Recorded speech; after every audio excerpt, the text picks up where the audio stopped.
Welcome, everybody. Thanks for coming to our meeting tonight. I'd like to open the meeting for the Town of Superior Board of Trustees for February 23rd, 2009. Phyllis, if you'd call the roll. Okay, Mayor Andrew Muckle. Here. Mayor Pro Tem Lisa Skumatz. Here. Trustees Joe Sorelli. Here. Dana D'Souza. Here. Elia Gazoris. Here. Eric Rosenfeld. Present. Deborah Williams. Here. Town Manager Scott Randall. Here. Attorney Jeff Parker. Here. Councilor Folser. Thank you very much. Item number 3, approval of the agenda. Are there any changes to tonight's agenda? Trustee D'Souza. Can I pull item 6C? Okay, 6C to follow the consent agenda. Okay, Trustee Skumatz. Move to accept the agenda as amended. Motion by Trustee Skumatz, second by Trustee D'Souza. Further discussion? All in favor? Unanimous. Thank you very much. Item number 4, public comment and consent agenda and non-agenda items. Anybody? Not on 6C. If it's about 6C, no, this is, it'll be. George? A special welcome to you, because I know that you always have something for us. Raise his hand, what did you call him? I know exactly. A couple, 3 things. One. And you're George Kuppner and... George Kuppner, 109 South Fourth. Yep. I see in the newsletter that you want to name the newsletter.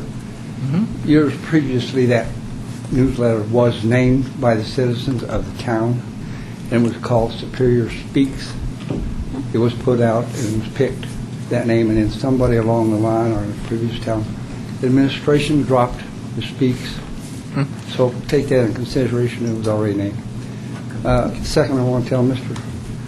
Public Works Director that we need our lines painted again over on Marshall, but we don't need them paint because they'll roll off so quick. We need the tape put down, the heated tape, because the cars do observe that line going around there real much. The other thing I got is we're kind of pushing our agendas. We got 9 items on the work session agenda that is going to come up, and we got 6 on the regular scheduled agenda for tonight. This has not given the citizens enough time to review what you're pushing through.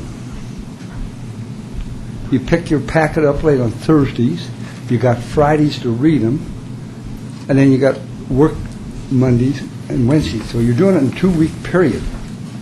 And I can call a couple out here that I was interested in, and I see that you're trying to pass them tonight on the agenda, and one was the F about the engineering, which I'm not going to get into now, but I will later.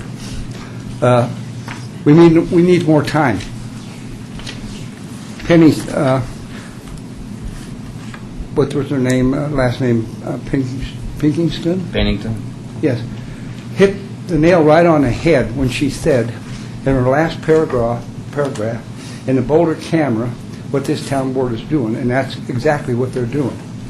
You're doing this in work sessions, not work sessions so much, but you're doing this in retreats, you're doing this in executive sessions, and people are not informed of what you're doing, especially me, and I sit here at every meeting. That's why I can say that, and I mean honestly mean it. We need more time in between to give people an opportunity, because not everybody gets a agenda to come down here and study it, and then most of the time on Tuesdays they got meetings and then this and that. So please consider giving us a little more time, the citizens of the town. Do look at the agenda before you push them through. Okay, Trustee Skumatz? I was just going to say, if he has an issue with F, he needs to bring it now. Yep. Yes. George? Well, it's a good point. You mentioned something about the engineering, and it's on the consent agenda, so if you wanted to mention something about the engineering, this is the time.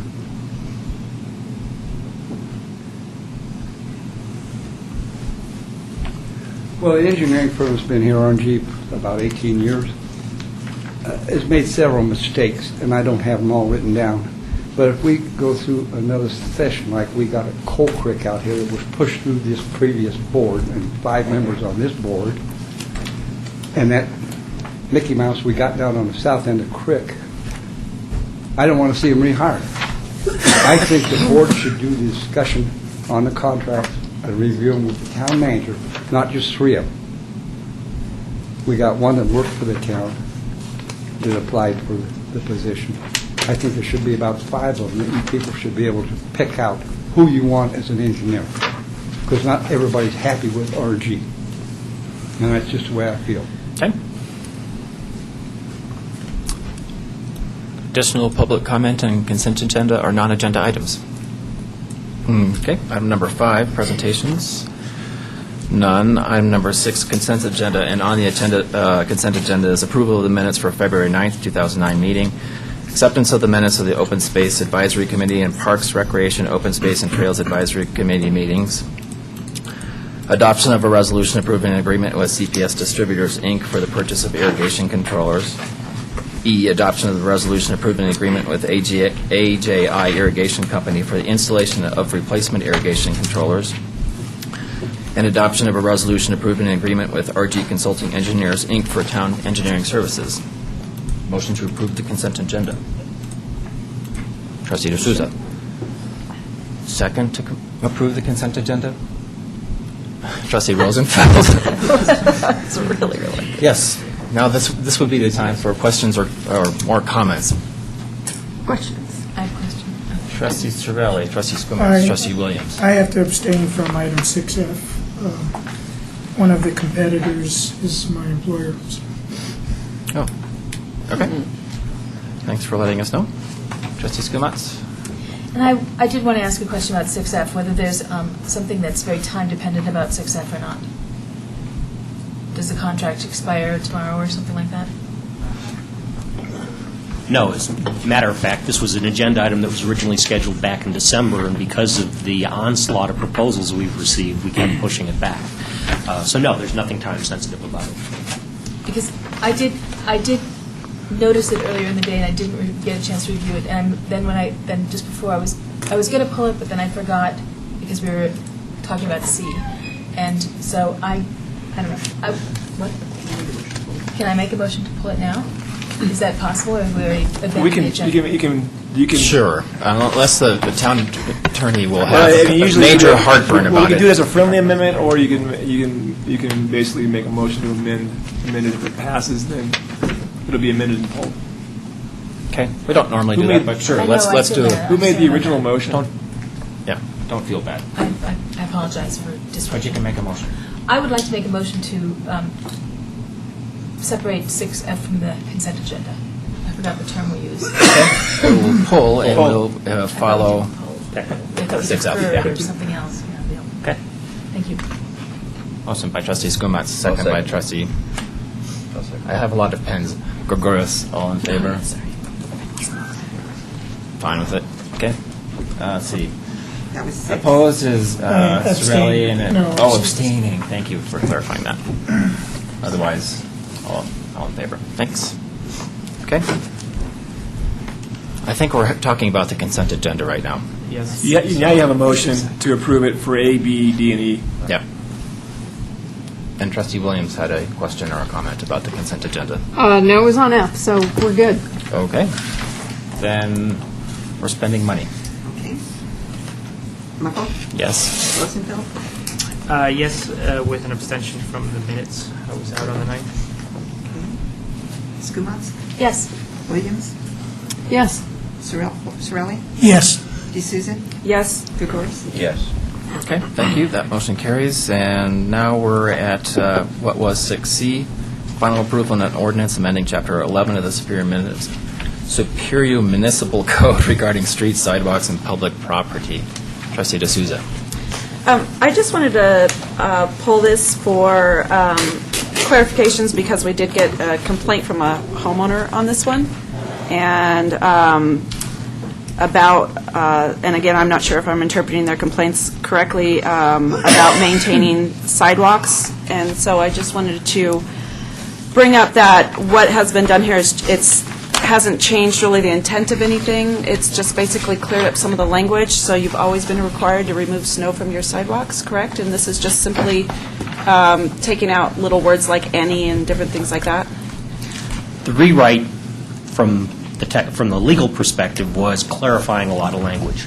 There was some ambiguity about what is the right-of-way and what is the responsibility. None of the intent has changed. It has always been the adjoining property owner's responsibility to shovel the walk. It is their responsibility in those limited areas where they exist, mow the grassy area between the curb and the sidewalk. In areas where there is none of that, it is your responsibility to either mow the grass or remove the accumulated debris that might come into the area between your technical property line and the street. It's not your responsibility to sweep the street or the curb, but it is your responsibility to maintain the area from the edge of pavement to your property line. That has not changed at all. If it's the same email that we all received today, there was also some misunderstanding, some assumption that the town was in somehow requiring the installation of sidewalks. Right, I didn't, so I just wanted to... Absolutely not. There's nothing in, there never has been, and there's nothing in this draft that requires that. It outlines the process, which has been there before, on how property owners can petition the town to pursue sidewalks, block by block. It requires a majority of the frontage of every particular street, a majority, not a majority of the homeowners, but a majority of the frontage by petition can petition the board to do it. If the board agrees, the board can establish a special assessment process in which those costs would be borne by the adjacent property owners. That's all this ordinance does, and it's been in the code for years and years. I can't tell you how long, but it's not a new addition. So, nor is there any push, and I've never heard a push by the board that says we want sidewalks on every street that exists. So, I clarified it with the individual that sent you the memo, or the email today, but I'm not sure where the misunderstanding came from. Thanks. And just one other question on that one that was on the front was about increasing insurance requirements for construction activity within the right-of-way. And just, if you could just briefly say why that came about. Quickly find 2-120. I'm just guessing that it's outdated, but I just wanted to double-check on that one. There are actually relatively minimal requirements now. So I think it's $1 million. Actually, I shouldn't talk after until I see it, but I wasn't sure if this was because there had been incidences or... I talked to Kendra about this, and there are two particular instances. Yes, it previously required up to $400,000. First of all, when you buy liability insurance, you buy it in $1 million increments. You can't buy $400,000 worth of liability insurance. So we've rolled it up to what you can get. Two, we wanted to make sure that we were covered through tort immunity. And by that I mean, if there's an issue, a contractor creates a dangerous situation and somebody has an auto accident, a slip and fall, there are maximum amounts that the town, as the property owner, public right-of-way, can be sued for. We want to make sure that we pass that maximum exposure on to whoever's doing the work on our behalf. Okay. And $1 million does that. And so it's reasonable that, I don't know, maybe in another 10 years or just that it could be changed again or a state tort law might Okay. change. If the state legislature were to turn around and say municipalities' immunity has been increased because of costs of living and costs of litigation from $1 million to $2 million, we'd want to come back and change this to make sure that contractors were providing us with that first-tier level of insurance coverage so that we didn't have any exposure in the instance I just described. Okay. And as I said also, the most significant change incorporated in here, and it came out of your code enforcement discussions, is from my perspective or from staff's perspective, had to do with the current unlimited right to place a dumpster on the street or on the right-of-way adjacent to your property. And what we talked about during the code enforcement review was that should be done by permit for a reasonable period of time on which construction is taking place, and only when those obstructions cannot be physically accommodated on private property. If your driveway isn't deep enough that you can't put a dumpster there without blocking the sidewalk or sticking out into the street, then the street's a logical place to do it, and we will issue a permit for it. But it shouldn't be the first course of which to put your outhouse or dumpster or storage pod. It'll be the last recourse. And that, again, by our perspective, we thought that was the most significant change of the whole thing in Chapter 11. Okay. Other questions or comments from the board? Public comment about this issue? This is the time.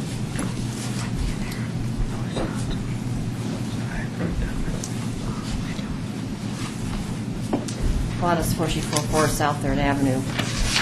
This is a carryover from the last meeting because you agreed to, we had such a long meeting last time that you agreed to let me do it this time. I have several concerns about Chapter 11. All of this chapter has not been in for years and years and years. We went through this, part of this when Bruce was here, and then we had knockdown, drag-out battles when we did Cold Creek Drive about the sidewalks there. It is understood that it is by petition that sidewalks would have to be put in, but this code is for the whole town of Superior. And so you have to look at the fact that Rock Creek has developers that they have to meet their requirements for their development. Superior Marketplace has their requirements when they do their development. Sagamore did the same thing. And Superior Liquors did the same thing. So you're down to the fact that Original Town is the only place that doesn't have sidewalks that have been in for years. And we are really discriminated against because of the fact that the way this is written, it's actually double taxation.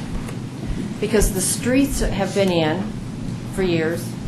When these other developments, when their sidewalks and that sort of thing is put in, that's included in the price of their lot and in their development and that sort of thing.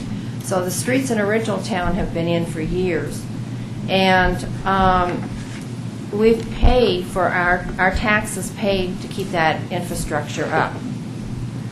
So therefore, for us to be charged to put sidewalks in, to maintain broken sidewalks, that sort of thing, then we're being taxed the second time.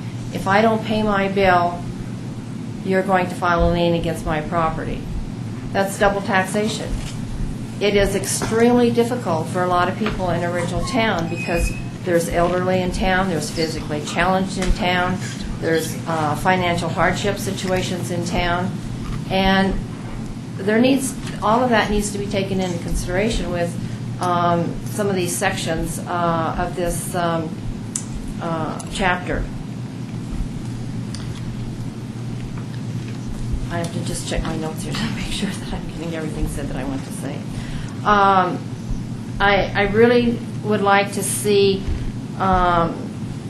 3 sections, actually 4 sections of this chapter rewritten and amended. Like I say, I understand that the code is for the whole town. I don't have a problem with that. But those of us that don't have sidewalks, and Mr. Mayor, you know, we went through a real battle as far as not wanting sidewalks. Phyllis wants them in front of her house, and that's okay. But some of the rest of us don't. And then there are some other ones in town, too, that do. But I really think that these 3 sections need to be rewritten because of the fact that you're looking at developed property versus property that has been here for a long time period. And this was really put in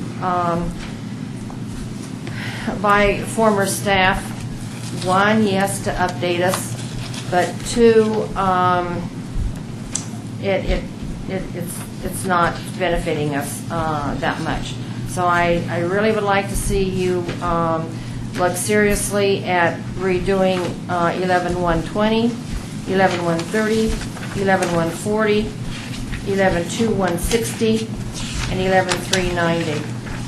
And I would like to have you, at the time of redoing this, to get involvement from the citizens in Original Town, because it is a lot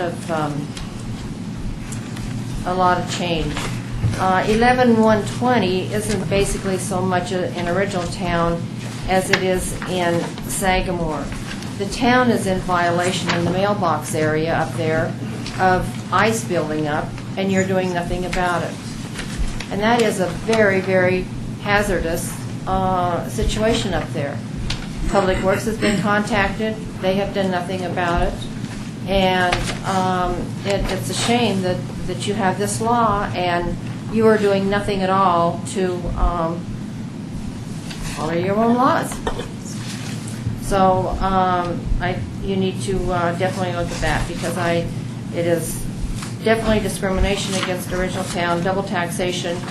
And when we went through the battle with Coal Creek Drive, it was verbally said, you'll never have to worry about sidewalks in original town. There's nothing in here. It is not in writing. And with changes in boards, if it's not in writing, then the verbal communication is nothing. The other thing that I have regarding Chapter 11 is regarding the streets, and particularly the infrastructure project that is taking place in the South Addition of Original Town now. We have some massive violations of this code with that project. The public health and safety in 11-240, and I'm assuming that the permit was obtained for this project, the public right-of-way permit. Then in section 11-260, the project is way over 90 days, and I'm extremely concerned about that, which takes, supposed to have another new permit and additional fees. So I want to see if that has been taken care of. Section 11-270-3, the fire department was never notified about this project down there. They were never consulted in any way about this project. The sheriff won't patrol our area because of this horrendous project that has been going on for months and months and months. We're going on 5 months now on this project. Section 11-290A, the street sign removal. The stop sign has been down. The street sign has been down. There's no warning signs up about this project. Those are massive violations, and you, as the town, are violating your own laws. 11-270 talks about landscaping. Now, I realize that the trench that was put in might not be considered in the street infrastructure project, but it was sort of done to start it. But that is a massive dust problem with all the wind. We don't seem to know what snow is in this part of the country this year. And the wind and has just been horrendous. And the dirt that's up on the old railroad bed blows. I'm glad I don't drive a Castleton, because it's hard to see going up and down the hill. And I'm just standing down here looking that way. On February 11th, Mr. Mayor, you agreed that we could meet regarding the street project, and you and I did have some correspondence about it. And I'm still asking if we can have a meeting, if you can come down, and we can look at this disastrous street project. The answer is yes. When We will, you can't give me, okay. We will work on this offline. You can't give me days that I'm not available to come down and meet with you. okay, well, So- you let me know which days you are. Okay. And we'll, as long as we can still set a time and get together soon and look at it. The contractor has finally graded the big rocks out of the road, so we can sort of drive without doing an obstacle course. And there has been some dirt put in, and there are now cones up over the drain pipe that was the good tire splitter. So we have made a tad of improvement All in right. 2 days. Okay, thank you. Additional public comment about this particular agenda item. Any board questions or comments about this particular agenda item? I did have a Trustee question about D'Souza. that. Because we've gotten so many complaints from Gladys. I've been down there prior to, during, recently, checking out mailboxes and driving. I have a minivan. I don't have any trouble driving it. So, and I believe at the last meeting that I wasn't present for, but that I watched, one of the reasons that remaining part of the asphalt has not been paved is because of weather conditions that came up. Is that correct? So do we have an estimated time that they're hoping to be able to do that, though? John?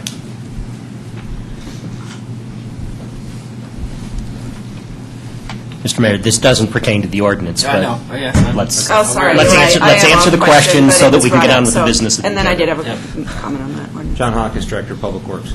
Contractor did begin again today. They are expecting to be able to get gravel down this week. If the weather holds as long-range forecast is predicting, we could actually get it paved next week. They want to be out of there as much as the residents want them out of there. Okay. Trying to finish it up. Can I have one other question, because this has also been brought up and it does pertain to this? And it's been brought to our attention many times, the issue of the mailboxes in Sagamore and the ice that built up on the street. And can you tell me what the Public Works Department had done? I just want to make sure that people don't realize that we've not completely ignored this issue, although it's not solved, I know, to satisfaction, but, Well, this year it really hasn't been an issue. right. This is the first year our department has been ready to actively do something about it. Early in the year, we did have some snow and storms. We were out there with our backhoe, clearing that ice away, putting down ice melt. Okay. I think it's really only been one instance this year that that's even been necessary. We've looked at the project, or the problem there, recommended that probably the best solution is to move the mailboxes. The residents I talked to were not interested in that. And so we're back to just dealing with the problem. It's in the shade, and it's right next to a drain.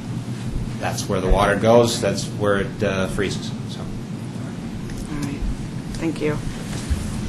And can I comment on some Yep. of these ones? I just wanted to comment on some of the things that Gladys had brought up. I've gone through and looked at these codes, and actually I think it's important that we leave these ones in, especially for people being responsible for clearing off their snow off their sidewalks. If high school kids, they have to catch the bus before 7 in the morning, and so it's really important that people, if they are able, I think you have within 24 hours of the snow stop or something like that, but it is an important thing that I definitely would like to keep included in our code. And one of the things that was also brought up is about elderly. We have elderly up in Rock Creek as well as handicap and other people that are not able to do that. And it's a great service project. If there's any Boy Scouts or Girl Scouts that would love to volunteer to do that. So just a comment to look out for your neighbors, but I think it's important that we keep those in there. Okay. That's it. Thank you. I guess my only comment also is this: if you don't have a sidewalk, it doesn't apply to you. And since we're not going to build any sidewalks, at least in any foreseeable future in an original town that aren't there, I don't think it's going to be an issue. So just my perspective on this. So, Trustee Skumatz. But establishment of a sidewalk can happen if only one more than half of the people want to put one in. So, And the board has to. And the board finds that it's needed and wants to create a funding mechanism in which to make it happen. There's 3 different steps. But it's not a majority of the property owners. It's a majority of the frontage. So you could have a single property owner that owns half the block. It would take them in one. So it's not a count. There's 12 property owners. It's a majority of the frontage, however that works out. So one guy who wants it could force it for everybody on the block. If they own more than 50% of the frontage. Yeah. But the board Somebody has else to. pay the bill. And the board decides that they want to do it. The board decides. So if anyone's They dying petition. for one. And that's not new. Trustee Rosenfeld. And more than anything else, I just have a question. It seemed kind of, I'm sure there's some history. Is this kind of a common thing that you see in code? Yes. Yeah. Several of our clients have this in their codes. It's an assessment process for getting public improvements constructed that benefit the property owners. So it's not unusual. Okay. But it's not necessary either. It's just a policy choice. Okay. And the board could always elect to build something in their right-of-way that they can control, right? Right. And likewise, if you wanted we could pay for it. The off chance that you were presented with a petition asking that something be built in an area where it doesn't currently exist. And the board said, yes, we think that's a needed public improvement, and oh, by the way, we think we're going to contribute to help make it happen. Right. And we're going to take the rest of the cost and we're going to spread it across the property owners evenly, or based on a frontage foot, or whatever funding mechanism you want. And at that juncture, then it happens. And if somebody chooses not to pay their bill, yes, you'll impose a lien. Trustee Skumatz. And on the issues related to the town project, offline, not here, can we confirm that we have or haven't met various requirements and permits and all the rest of that jazz? So just, if we can offline, do that. Sure. Okay. Thank you. Trustee D'Souza, I believe this was coming from you. I'd like to make a motion to approve an ordinance of the Board of Trustees of the Town of Superior, amending Chapter 11 of the Superior Municipal Code, and this is Town of Superior Ordinance Number 0-5, Series 2009, sorry. Time flies. Motion by Trustee D'Souza, second by Trustee Sorelli. Further discussion about this issue. All in favor? Unanimous. Okay. Was just getting ready. Okay. Thank you. With that, we're to what was item number 6F, adoption of a resolution approving an agreement with RG Consulting Engineers, and Trustee Skumatz. Yes, and it's been a long-standing issue that I've had with the performance of RG on some past projects, and I guess the only thing I was looking for was whether throughout this process of evaluating their performance, we did the comparison that they asked for before you got here, that looked at how well their estimates for projects were borne out by real fact after the fact. And it seemed that for a lot of projects, the appearance was, and I can't say that I know every project they ever did, but at least since I got on the board, there was real misestimation of projects, starting with or ending with, I guess, the streetscape that was right along the side of the, in original town here on Coal Creek. Thank you. And so I guess, given the complaints that the board had made on a number of previous occasions, I was hoping that we would sort of go back and really look at the performance we had from them.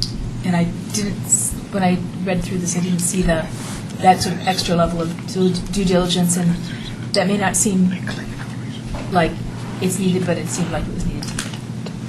I understand the sensitivity of it, and I've heard about those, and you're right, most of them I think happened before my arrival in town, but I've heard them about 88th, I've heard them about Coal Creek, and we've had some other experiences. Most recently, I think we had one where at the last board meeting, you were asked to approve a contract significantly over budget for the painting, it might have been the painting of the Clare Flocculator.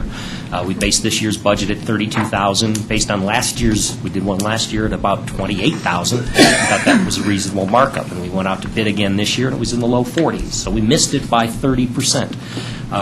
Conversely, we had $900,000 or almost $900,000 set aside for the South Original Town repaving project last year, and the bid came in the low 5s.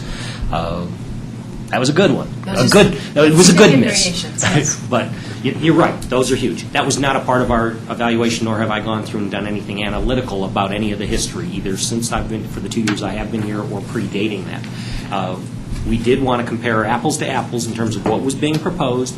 It was more than just rate, and it was more than just familiarity by all means, but we went through an arduous process, and there were multiple people involved, both at the line level as well as the senior staff level, before it even got into my office, in terms of the winnowing down of 32 all the way down to this final recommendation. And I'd be glad to walk you through what that process was, but no. Previous experience with meeting budget estimates was not one of the criteria. Is it an unreasonable criteria? I don't know how we'd compare. It does give us an opportunity for the incumbent, but I don't know how we would compare it with others. Well, we've certainly checked references in That's terms of how other clients have, and not just the finalist or the final two, but in fact all 6 that we finally interviewed, their client experiences. And we got glowing recommendations, as you would typically expect, on every one of them. From when they provide the one list of references, yes. There are a couple that We all do it, yes. there are a couple that we knew of over and above, and in those instances where we did have knowledge that we know, and they might have told us that they're the city engineer for Centennial. Well, we also happen to know that they're the city engineer for Lone Tree and Castle Pines North. So Or it's on their website or something. We'll make multiples, yes, multiple calls in those instances. But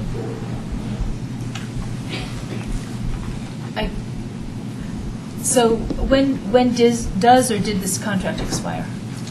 This previous one? it's an annual contract. I believe we last approved it, I want to say, last January. It is good and continues to be good until it's replaced. The board's guidance changed in that last year we used to be on a schedule that our professional services contracts were formally rebid. The difference between renewing the rate schedule and scopes of work and those kinds of things from the formalized bidding process. It used to be every 5 years. During last year's creation of the budget, or the purchasing policy last May, the board said we'd like to do that no less than every 4 years. This was one that just happened to be at the 4th year. So we went through that extensive process. And it is a one-year agreement. And I would point that out specifically with the annual cost not to exceed, which was the whole new element. We've never had that in a professional services contract before, at least not like this. It says regardless of the scope of work that we give you in the course of the next year, whatever comes your way, your total billings are not going to exceed X. And that was one of the last things that we did in order to cull the list down to the group, to the finalists. I guess. But I did that after we were down to the final 2, not as a way of getting 30 or even 6 to say, okay, give me your flat rock bottom dollar. Okay. I guess I have remained uncomfortable with this contractor, and if it's possible, if it doesn't hold up the process dramatically, it'd be really great to see how those variances have been over the last year, and whether for the other finalists you can come up with some. That would be really important. A second, nice to have, if not need to have, would be if the other firm, if we could get an idea of how the other firm performed, how much variance there was from their estimates. It's something where we can't budget, we can't plan, we can't, everything seems to go askew. I don't share that. Okay, But- that's a fair, I have 2 years. You have more experience and history, good or bad. I pointed out 2 examples that have happened within the past year. One to the downside, modest dollar, but a big cost variance, and another one that worked out very, very well. And I can think of 2 examples. The one that I brought up and the one that you also. The roundabout, yeah. I've heard that. I've heard that history, which is very disconcerting. I wasn't here for the roundabout. I was only here for that. My preference would be to see some data on how they performed for the work that we contracted with them over the last few years, maybe 5 years, last contract, and see how far off they were on individual projects, especially big ones. But the board may or may not share my request. Okay. Additional board comment about this issue or questions? Yeah, I just have a couple quick questions. So one thing that I thought was very interesting was what you just touched on, the not to exceed fee, which comparatively speaking would be a big savings. Huge. The thing that of course comes to my mind is, I can usually pay less for something, but I don't necessarily get the same quality. So I'm going to assume it's in the best interest of RG to offer that, probably because maybe they'll make up the money on all the other engineering work they do for us. But I do want to make sure that it's not going to be at the expense of quality, and it would be good to get some reassurances to that effect. There were 2 things that came to my mind. Before I even went to the step of going to this, let's negotiate a total cost based on our 2009 capital improvement work program, a total cost not to exceed. My thought was a real innovative proposal might have been, we'll do all of your work for free because we have license now to be your third-party service provider when it comes to plan reviews and third-party construction inspection, and I can make up all my money for the people that do business within your environment. That was one. I don't know that that's necessarily the way they're going. The second one that concerned me about squeezing this one too far is you get what you pay for. And are we going to get the detail, the level of attention, the right level of people within the hierarchy to perform the work that needs to be done for each of the particular projects, whether that's construction supervision, whether that's design, whether that's the bid and bid administration, all of those things that are included in the engineering portfolio. So I was really leery about that, but I have confidence that both of the final two firms can do it, and the other is knowing that if anything falls through the cracks, no mas, we just can't live with this not to exceed, or I'm getting inferior quality people, either in the terms of the plan review or the quality of the work that's being done, we'll be out on the streets again despite the process that went into this in October. Whether the market's as good or bad as it is right now, whether we get 32 respondents, we'll go back again if they don't provide the level of service that we expect. And I know our professional in-house staff has much higher expectations than we've probably had before, and I think I'm bringing a higher degree of expectation to each of the projects. Like I said, if we're not happy, we'll do it again. They won't be here for 4 years. This is not a 4-year contract. It has the ability to be renewed based on annual year negotiation. But we have to be happy with it. And there's nothing in here that says, we have a big project, we don't think you've got the technical capabilities, we don't think you have the depth of staff to do this, that we could pick a project out and do a solicitation for the single project, like we did for the Colton-McCaslin interchange. Okay. You can feel better. Yeah, and so for that, and I think it's worth calling out, relative to last year, the result is a savings of about $140,000 just for general engineering services. So I think that that's to be commended in terms of negotiation from the town. And from my standpoint, I think we need to watch this very carefully to make sure that we are getting the right quality. But it's always good to see those savings, especially in this current environment. So that's it for me. Other questions or comments? Trustee Skumatz, I think I saw your hand or finger again. So we ask for these services on an on-call basis every year, based on whatever kind of work is needed, right? Yes. And in the past, we've adopted a rate structure. You'll pay $95 for this classification, you'll pay $65 for this classification, you'll pay $35,000 or $35 an hour for this classification, and then you review your monthly billings based on those and the projects that you have them working for you. Okay, so why would the costs this year necessarily have any relation to last year's costs? It's a more aggressive capital improvement project. You've got more things in your hopper. You had a $970,000 budget for your street project last year. This year it's $2.9 million. So you have a much more aggressive capital improvement project in the coming year. Now, not all the things in your capital project are going to require the work of your town engineer. Some of it's going to be done in-house. Some of it, fleet replacement, equipment work, that kind of stuff, they won't even be involved in. But your brick and mortar stuff that's going to take engineering work, the discussion about putting a sidewalk around Town 9 wasn't even included in the budget, but it is one of the projects that we have to be done in 2009, whether it's asphalt, whether it's concrete, whether it replaces a portion of the soft trail, or whether it gets built around its perimeter elsewhere. That's part of our 2009 project. It's going to get done, and it's going to get done as part of that total cost not to exceed $205,000. Okay. The only other comment I would make then is that if a contract is hours up to a max, I've rarely seen it coming below the max. This is not for hours. Okay. Costs up to a max, whatever. That's usually as the ultimate budget total. So We also have a rate structure. a task by task sort of thing. Yeah. A rate structure that says we're going to pay this for a senior engineer, we're going to pay this for a draftsman, we're going to pay this for a field inspector, we're going to pay this for administrative office staff on an hourly basis. And we also have a very good track record of what those costs, what those amount of time should be.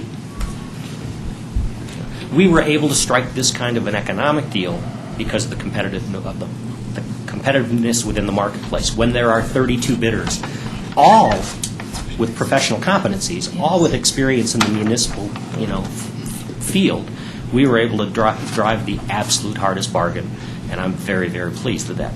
Not the only reason, but I'm real happy with the way it came out. And I think the comments that were just made tonight are going to make sure that everybody's feet are to the fire, that are we dealing with a renewal proposal under these terms for next year, or are we talking about here are the 18 or 28 firms that responded to our most recent RFP? Thanks. Trustee Williams? Is this the only engineering services we've ever used for the town? Do you know? No. As an example, we retained another engineering firm this last spring or summer with Boulder County for the specific purposes of designing the McCaslin-Colton intersection improvements. We decided we wanted to go in a different direction. Nobody had an entitlement to that work. There have been other projects that we've individually gone out, done an individual RFP, and solicited a firm for a specific project. So this is for specific projects, but This not is for a contract, This though? is for everything that we have in our 2009 work program. I just mentioned two, streets and sidewalk. We have a lot of improvements at our water treatment plant and our sewer treatment plant. We have some park improvements that are anticipated this year that will require some engineering work.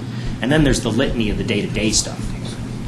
So with the RG Engineering, how many years have we used them? Does Rick might know. John, do you have a clue? Go ahead.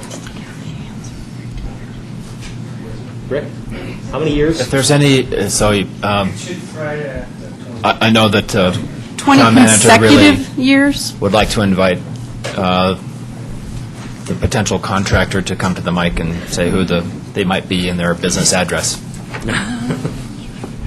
Good evening, all. Here to answer the question. It's Rick Gonsalves, RG Consulting Engineers. And we've been the town engineer for approximately 20 years. 20 consecutive years? Yes. Okay. With a contract? Yes. Okay. All right. Thank you very much. Since you're at the mic, would you like to add anything to this discussion? Well, yes. I think it was a tough negotiation, and I think what we're looking at in the future is totally different than what has happened in the past. I think things were loose on all sides in the past. A lot of projects ill-defined and changed, and just a lot of variability. I think now you have a very specific capital improvements program that's outlined. It was clear to us. It's clear to everyone else that was submitted proposals on these services, and I fully expect you will get better service. I have better people currently lined up. I've already been working with your town staff since last September, so we have a history there. I think we have very good rapport, very good working relationship with the town. I think it's very clear, as your manager stated, that you can change any time. If you don't like what we're doing, please feel free to do something different. But I can say now that we are better equipped and ready to accept the terms. And $205,000 is $205,000, and for what's been outlined, we will do it that way, and we will give you a top-notch product. We actually know the time involved that's going to be required for these projects, and we'll give the time involved to give you the project that's a good project. It's an excellent project. It's not going to be just haphazard and slapped together. So I can guarantee you professional services. It'll be timely. We're meeting weekly with your public works staff to keep up on things. It's much different than it was before. So everyone is in tune with what the projects are and which the expectations are. And so that in itself saves a lot of inefficiency and a lot of miscommunication where we're off doing what we think you need to do, but it's not exactly what you envisioned, and so we have to change things. I think the communication now is so much better now than it has been in the past 20 years that you'll get far better service than you've seen before. And I would look forward to continuing our services with the town and look forward to working with you. So, question for me, obviously RG's been with, contractor with the town for a long time, but we've had different point persons, some that we've been more happy with, some potentially less happy with. Who for 2009 will be the point person for RG? I'm the point person. I was in the past. How that transitioned is I have obviously other engineers and managers working for me, and they get involved to a varying extent with the projects. Throughout the process of meetings, if the people we're working with, your public works director or your parks directors, if they start feeling a comfort level with someone that works for me, I don't discourage that interaction. And so those interactions and those situations have developed usually to the benefit, to the request of the town. But in all cases, I've always maintained the point person status. And if you recall, even when I had more of the people that worked for me being more in front of the town, if situations came up, I was in tune with things. If it came up and I needed to be here, I was here. But to start with, for this year, I fully expect I'll be the one here talking to you. I'm here for the Guardian storage. That doesn't mean that some of my other staff won't be here to support me and support your staff, but I am I'm your point person. I'm the one with the experience with the town, experience in the profession, and fully expect to stay completely on top of this from Great. day one. Thank you. Let's see, anything else you'd like to add? Sounds like, I think okay. we should do it. Public comment about this particular issue?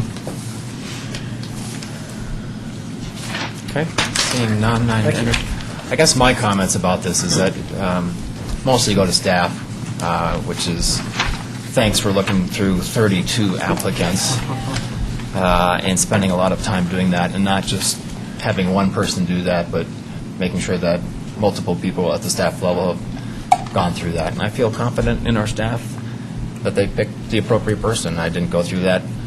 None of us on the board were there for those discussions, but I feel confident that staff has done a quality job, and so I see no reason not to support their recommendation. One other aside, and I know there was, the board and certainly members of the staff had a very close bond with our former senior engineer who used to be with the firm, Mr. Takeda, who was also serving as the interim public works director before Mr. Hawkes and I arrived, and spun off and went to another firm sometime last year. I have to tell you, the gentleman that has been hired to replace him, and that's Kurt, he was the former town engineer for the city of North Glen. Incredible credentials, and picked every project up without missing a beat. And I've been very pleased in terms of that day-to-day contact. And Rick commented, made the comment about the weekly public works staff meetings. I just haven't had any issue or concern about falling through the cracks, failure to meet deadlines, any of those issues. Though I am sensitive to some of the board's experiences of the past, which the big capital projects and a lot of surprises when $500,000 becomes a 7-digit project. Okay. With that, I'd entertain a motion from somebody. Trustee Skumatz? Motion to approve a resolution approving professional services agreement for engineering and planning review. Oh, shoot. Thank you. Motion for Town of Superior Resolution Number R13, Series 2009, a resolution of the Board of Trustees of the Town of Superior approving an agreement for professional services with RG Consulting Engineers, Inc. for engineering services. Motion by Trustee Skumatz. Is there a second by Trustee D'Souza? Further discussion about this issue? Seeing none, Phyllis? Skumatz? No. Williams? Yes. Cirilli? Abstain. D'Souza? Yes. McCours? No. Buckle? Yes. Rosenfeld? Yes. Motion carries. Okay, thank you very much. With that, let's move on to item number 7, reports, questions, and issues. Let's start with the attorney tonight. How about that? Taking me out. Well, as usual, I don't have much to report. I don't have anything for you. Okay. Tell us what you have for us. I don't have anything. Mr. Randall. Very briefly, the item that we did not get to during the workshop session was the discussion about the next agenda in 2 weeks, which I would remind the board will be your last meeting till the 1st of April, since you have no meeting. The second meeting of March is canceled because of the absence of a quorum, because of spring break. So you'll have one meeting in March, on March 9th. At that meeting, we will have a presentation by Senator Dan Gibbs. It was an outgrowth of the mayor's recent coffee that was hosted in town. The mayor and I extended an invitation to each of our local representatives in the State House, State Senate, and U.S. House to come speak with us. Senator Gibbs was appointed to fill a vacancy a little over a year ago, Democrat from Silverthorne, but hasn't spent a whole lot of time in town, and we didn't think he'd spent much time interacting. So he was the first to respond affirmatively to our invitation, and he'll be here in 2 weeks. We'll have the first reading of another chapter of the municipal code. This is Chapter 2 pertaining to administration and personnel. You actually did look at a small portion of Chapter 2 a few months back when you dealt with attendance, board attendance. But we only dealt with the one section. We didn't do the whole thing. This will be the comprehensive review. We anticipate having an agreement, completion of an agreement annual agreement with the Rock Creek HOA regarding the annual services that we provide them for all of their special events, use of our parks and the like. A couple of new programs. I believe the dance that they held a couple weeks ago for Valentine's Day was new. And I think they're anticipating hosting a couple of additional events in our facilities next year. Very minor costs involved. And just about that, there was, we were going to make sure that and I don't remember exactly what the items were that were going to be as a part of that agreement, and I'd have to remind myself of what they were. But my those would recollection be, was the same as yours, and I asked about it when I first heard that this was coming through the pipeline, and that was there was discussion that this was the time that if there were going to be requests for street banners, that they be included in that agreement. Yeah. The agreement that I saw late last week doesn't have any reference to it. Whether that means that they don't have a need for it, whether they forgot about it. I do know that there was some internal issue, or some internal discussions, the fact that their event planner that they've hired is the same event planner that we've got and has some sensitivity to the burden issue frequency with which we go to that well and ask for them. So whether they've resolved it internally or not, I don't know, but it is not in the agreement that I saw. So I guess, when it comes forward, I think that we'd all like to see what the end product of that discussion was, just so we don't miss it for the next year. Certainly. So, and I'm telling you, from the staff's perspective, there has been no discussion about it. It didn't rise to the level of, but I understand the agreement has been executed by all the parties and is ready to go. And had it gotten to me by noon on Wednesday instead of late Wednesday, it would have been on this agenda, but it didn't make it. So, okay. And then the last is the annual review and approval of the 3-mile plan, which pertains to land use immediately outside of the borders. The workshop sessions and the items that are scheduled for discussion, the two that are on your look ahead include the business development plan, which was something on our annual goal statement, a conceptual review for some community message board to be placed out in front, ideally, if in time, to certainly replace or eliminate the need for all of the overhead banners. But like we did with the entrance signs a year ago, we've got 3 or 4 samples to show you, which you like from an architectural perspective, and then we'll proceed with the bids. It's strictly a conceptual review. Don't know that either of those items are going to fill up a full hour, so we can either fill it up with some of the leftover items, like we didn't get through all of the work plans tonight. There are a couple of others. I also haven't extended an invitation yet, but we may even try to bring back home rule if we can get our speakers in attendance on relatively short notice. Okay. That's all I have. Questions for the manager about any of that? Okay, let's see. I'll go next just to go out of the loop here. Let's see. I have one question. So I'm not sure where we ended up with the work programs. There were some suggestions for changes from our planning commission and whatnot. Yeah. what is the manager anticipating that process to look like now? Bringing them back for further discussion. I heard board comment about the need for some tweaking, some editing, so I was planning on bringing them back at another workshop session when you can tell us exactly what it is you want. We gave you some suggestions. I thought the ones from OSAC and ProStack needed some clarification or red line on the level 3 discussion. I think we need to have some clarification on, let's define the public improvements that should be going to the planning. Is that something that we'll decide annually when we develop a work program? Because we've already done the budget. We know what's going to be in the budget. Which of these do we want to have public hearings, public comment, all of the rest? Or do we want to say it's anything within the right-of-way, it's anything that exceeds $100,000, $500,000, or $1 million, creating some other thresholds? We need to bring some of those issues to closure.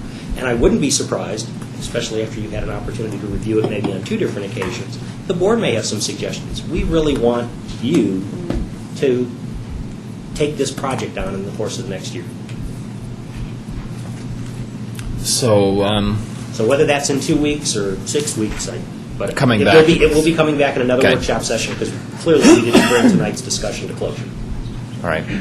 Well, I guess we need to accelerate that as much as possible because clearly we don't want to be at the end of 2009 approving the 2009 work plan. programs. So, whatever we need to do. Trustee Skomas? One thing that might be really helpful would be, I think some of the board had ideas on how they might like to see some of these rephrased. Maybe we could email around the board with some edits, and because I'd like to be able to give them something before they come to that next meeting. I'd like to, so that they would have had a chance to react to it and think about whether our edits make sense for them.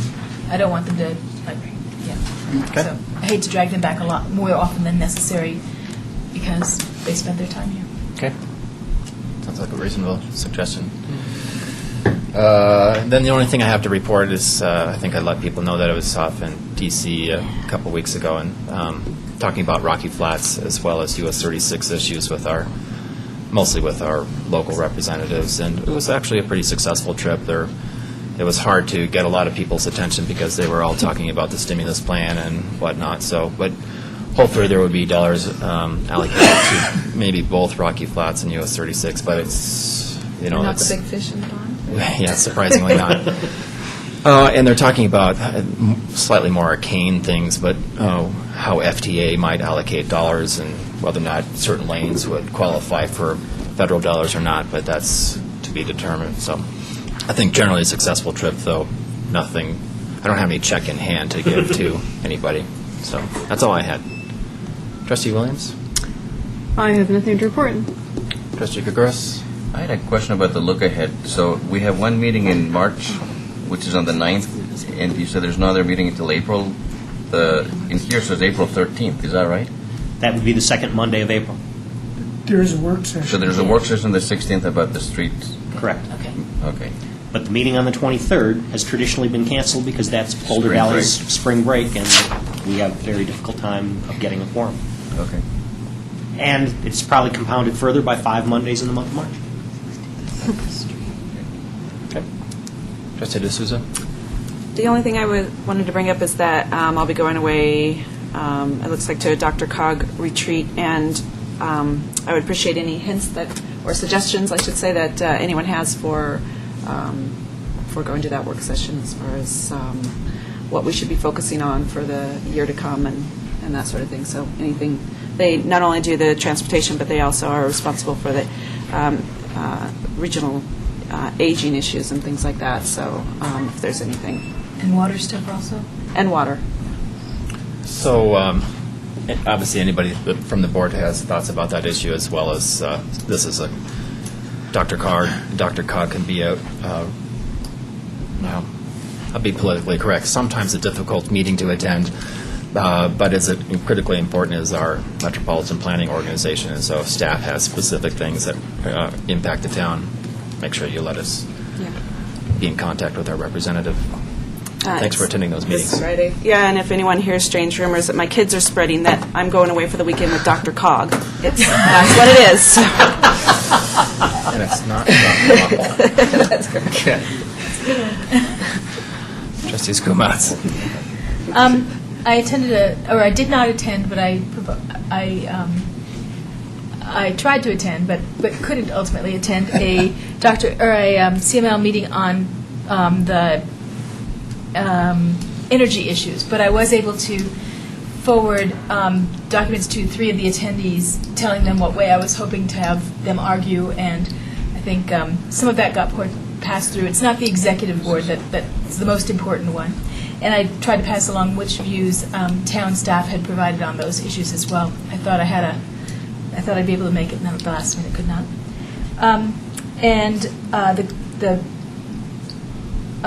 One thing that came not out of that, I was arguing, the Energy Committee is where SB 52 would come up, because that's the sort of they call it energy, but it's really the environmental committee for CML. And that was a problem, because I really wanted to be there to argue against, to oppose 52, which was the one that would take the funding for recycling and give it to the university, with lots of things associated. But I just heard today that instead, it may not be necessary to oppose SB 52, because it looks like they decided to raid another fund instead. Really? And so instead of using the money from the recycling bill to match the money they wanted for some grant, they may be doing it, finding it in SB 217, a gaming bill. Yay. So we may in fact want to support it. Another syntax. So I didn't have to write a little thing for us to all oppose. So that was good news. The other things I wanted to remind the board, and I brought little handouts are, next Wednesday, March 4th, is the big meeting on revenue stabilization, and I hope that many of you can come. And I've got the handout on it right here for you. And the other thing is, if anybody is able to attend something short turnaround, the website was down when I looked for it a few days last week. But CML is also having its annual legislative workshop Wednesday. Sorry about that. And that is also, it looks like it's going to have Governor Ritter and some others. So here's a handout on that. Okay. Thank you. Trustee Rosenfeld? I don't have anything. Thank you. Trustee Cirilli? I don't have anything. Okay, thanks. With that, let's move to item number 8, which is a public hearing regarding reconsideration of the Huntsman annexation and a public hearing regarding a reconsideration of the preliminary plan development zone district plan for Guardian storage. And with that, I'd like to open the public hearing. And Phyllis, you have proof of publication? I have 2. I have one for the Yes. annexation and one for the development plan. Thank you. Mr. Randall? Very brief, the history, because it is a little convoluted how we got here.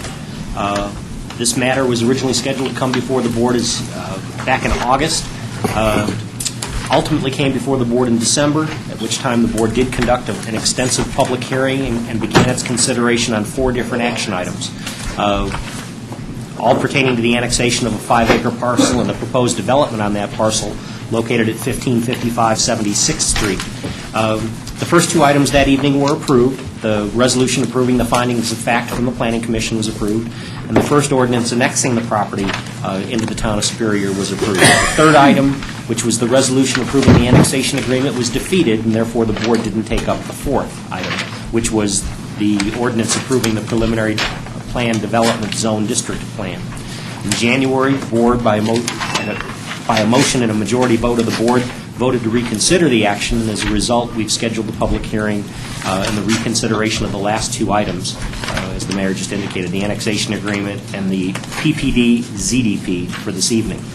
The project's scope has not changed, and the applicants heard it, but for those that either didn't hear it before or may not remember, we are talking about a mini storage facility consisting of up to 5 buildings. I say up to because the plan is proposed to be built in phases.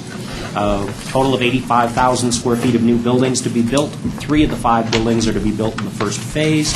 Modest office space in there, including some incubator. Going to the annexation agreement, which is the first action item before the board at the conclusion of the public hearing.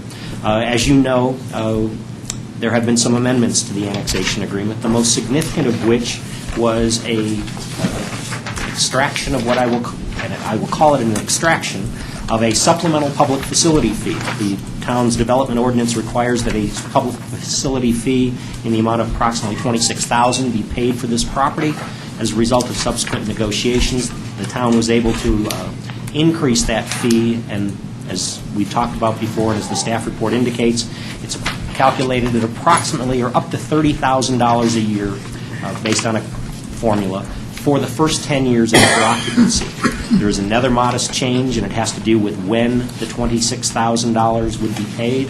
It was originally intended that the $26,000 public facility fee would be paid immediately upon the approval of the subdivision, which will be at your next meeting if these items are approved tonight. The developer is asked for up to 6 months to file that subdivision fee and pay that subdivision fee because the difficult financial markets, they're saying that they need some time to get their financing in place. So we've laid that out in your report, and by all means, I would encourage you to ask any questions. The PPD ZDP has not changed in any way. All of the elements that you saw before, the off-site public improvements of sidewalks on 76, widening of 76, construction of a new western driveway leading both to this property and to the western properties, open space calculations, parking requirements, building aesthetics, absolutely no other changes in there. And then as the board had asked, we've included some additional information regarding some adjacencies, specifically if this plan were to proceed, how it would impact adjoining properties. And we've given you a couple of paragraphs in an effort to try to expand upon the comments that were made earlier. Again, I know the developers here are prepared to make a short presentation, at which time open a public hearing for all public comment, and I'd be glad to answer any questions either now or at the conclusion of the applicant's presentation. Any questions at the moment for town staff? Entertain a description of the procedure and any comments from the developer. Okay. Kevin Cohen, 635 4 Mile Canyon Drive, Boulder, Colorado, 80302.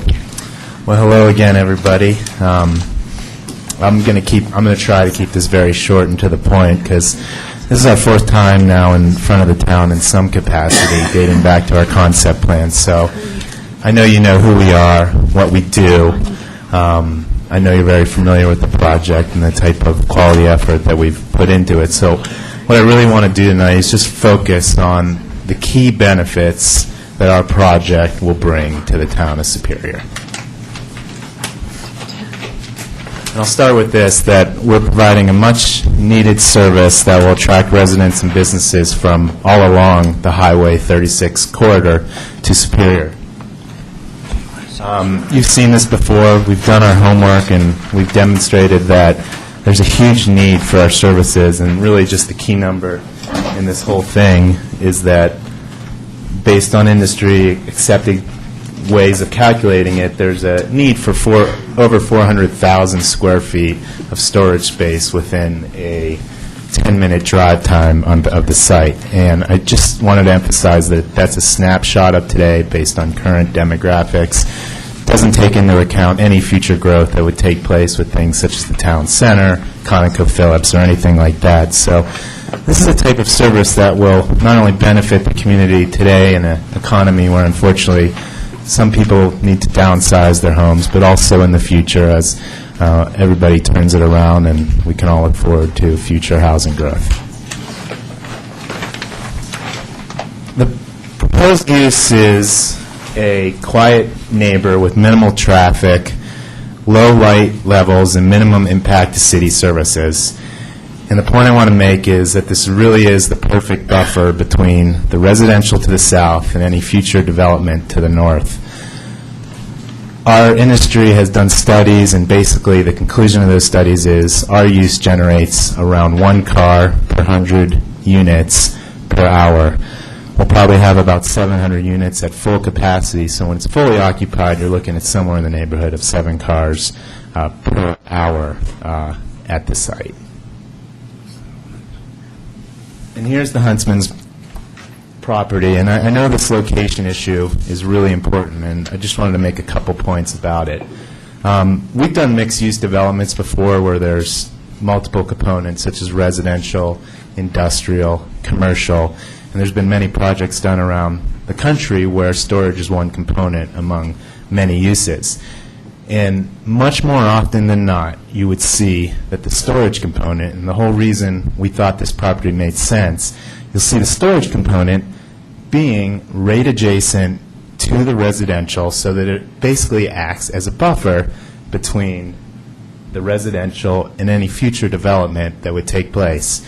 So if the intention is that one day we want to have offices and whatnot in this area, the Huntsman property does make a lot of sense for a quiet neighbor like us. The project provides increased property tax revenue, a supplemental public facilities fee, and a catalyst for future developments on surrounding sites. I know you're familiar with the supplemental facilities fee now. I do estimate over the 10-year period it should bring somewhere in the neighborhood of $300,000 to the city. And in addition, I know other developers are waiting to see, and I hope if we're able to move forward that this will be an opportunity and this will encourage other people to move forward, such as Mr. Love, who I think is going to be coming before the town board in the not-too-distant future, and encourage people that this is now an area that is open to development because it is a very attractive area for all the reasons you could imagine. The project will be developed in an environmentally responsible manner, which will set an important precedent for future developments. These are our green initiatives. We've talked extensively about it, so I don't want to go into detail, but offsetting 100% of our electricity usage through wind power. Our entire development team, not the entire development team, but our engineers and architects are leads consultants, so we're not LEED certified, but they certainly advise us where we can incorporate easy-to-do, environmentally responsible initiatives that make sense. In the spirit of being a mixed-use development, the office flex space affords affordable office storage opportunities to entrepreneurs and other small businesses. Again, what this is furnished offices with climate-controlled storage attached to the back where the occupant would have the ability to adjust the partition wall between the two to specify the ratio of office to storage space. And there'd be a lot of synergies with the conference center, fax, copy, internet that we would provide that are already a part of our leasing office with the rest of the storage property. And really, this is focusing on individuals, telecommuters, contractors, eBay sellers, artists, really focusing on helping the individual. And the last point is that the project will be designed and will be constructed and operated in a manner that's really consistent with the type of quality found in Superior, Colorado today. To the degree there's more questions about the elevations and the site plan, we're happy to address those, but I know we've been through it. I know you've seen it. We're not trying to look like a storage facility per se, but rather that of an office or retail complex. And to that degree, we've really incorporated, you can see a lot of the themes and elements and articulation that you're used to seeing in the shopping center that adjoins the property.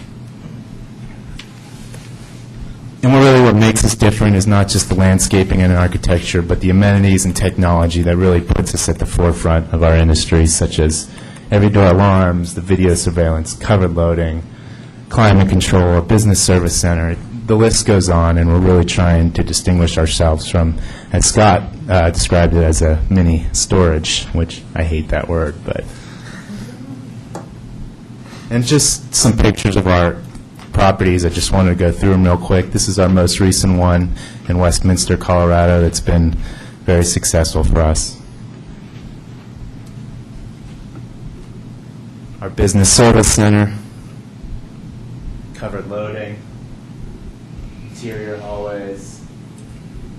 These are just to give you a flavor again for some of the properties we've done back in Western Pennsylvania.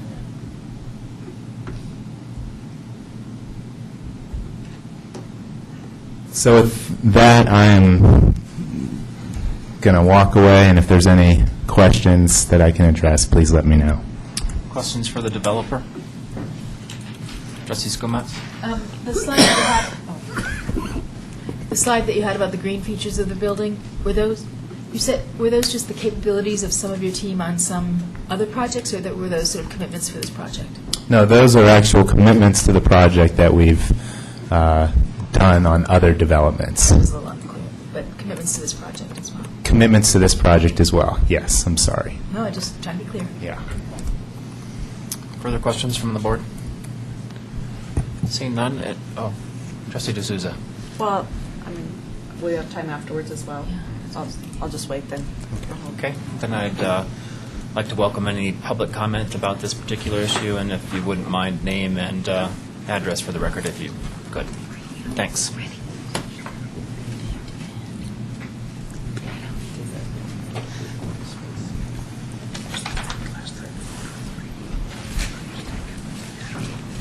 Good evening. My name is Rodney Mitchell. I live at 427 Blackfoot. My property butts up to the Turnbull property, and I'm very close to this proposed development. You've heard me speak before. I've come to speak again. I offer you again copies of nearly 40 people who signed a petition objecting to this. And I would like to start by saying that it disappoints me because there seems to be some kind of indifference from some of the trustees, and especially from the town manager, towards the opposition that's already been presented to you. But I offer again photocopies of more of the original opposition. I don't know what you've received, but I did go through the Sagamore neighborhood yesterday, and I requested anybody to please show up tonight and or email you. I have no idea because I'd have no way of knowing who emailed you. But nevertheless, I do want to speak to the issues as I see it. My main issue, and many people who I talk to in Sagamore who are opposed to this, are not opposed to the idea of this mini storage unit from Guardian. They're opposed to the location. It's really about the Huntsman property location. I can't emphasize that enough, but I want to be really clear. It's the Huntsman location. Please, please, please hear us. We want you to give them approval. I would stand here and sign a statement supporting the Guardian storage unit building if they would move it next to CDOT. There would be a better business model, a better business plan for Guardian to be located next to CDOT. They'd have better visibility with their 30-foot tall building from US 36 and Marshall Road. Better for Guardian, better for everybody else. Let's see here. I'm going to go with my notes here as best I can. I want to also say that everybody I've spoken with, property owners surrounding, everyone I've spoken to opposes this project, with the exception of the people who own the Huntsman property, one small piece of property adjacent to the Huntsman, and the Guardian people. Everybody else I speak to is opposed to it, well, with the exception of some trustees and the town manager, Scott Randall. I would like to take this moment to respectfully remind, particularly Mr. Randall, but also the trustees who favor this, to recognize that you represent us. And unfortunately, for those of us who live in Sagamore, we don't have a trustee who lives in Sagamore. You all live in Rock Creek, so I respectfully ask you to kind of open your minds and take into consideration that how would you feel if something like this was happening to your Rock Creek neighborhood. Now, that's not possible, but I'm asking you to walk a mile in my shoes and walk a mile in shoes in the other people who live in Sagamore who have already spoken out on this. And I want to remind you, on the planning board, you have a woman by the name of Rochelle Rittmaster, who is on the planning commission or planning board, who lives in Sagamore, and she even stated in the December 8th meeting that she thought that she recommended better planning, and she was opposed to this particular location. Please. Didn't she vote in favor of it, though? No, she didn't vote in favor of it. She spoke in favor. She Couldn't quite tell what she wanted. She ultimately was in favor of this. She said it was not great, but balancing everything, she ultimately came out in favor of this project, just so to characterize it correctly. Okay, well, I'm not here to speak for her, but I did want to bring up, because she had told me that she didn't think it was a great location, wasn't a great project. I personally think that we're better off if we move it over next to CDOT. Now, real quickly, Mr. Rosenfeld, Reverend Rosenfeld, I brought color photographs because you kept expressing an interest in a previous meeting. Trustee, with all due respect, I brought color photographs of the project in Westminster. I don't see the great landscaping, and I don't really think it looks all that great. And I submit those for your review before you vote on. I will say, in summation, because I realize I'm running out of time, or am I running out of time? Anyways, I think this is poor planning. It's not really planning. And it was suggested in the December 8th meeting that it was voted down for the purposes of stopping, taking a breath, and reassessing the 27 acres north of Sagamore and coming up with a more comprehensive plan. And I want to encourage you to vote no on this at the Huntsman location. Come up with a comprehensive plan, and if you must go forward, make this project go forward next to CDOT, not on the Huntsman property. I do take exception with some of the proposed benefits or stated benefits. According to the study from Guardian, from the gentleman who presented that, that's a study that Guardian paid for, so clearly they would have a conflict of interest. If somebody's paying me for a study, I might want to make the study reflect things that I might like to hear. So I don't know how, I'm just questioning, I'm not questioning their integrity, and I'm not saying anybody's a bad person, but I'm questioning the objectivity of the study.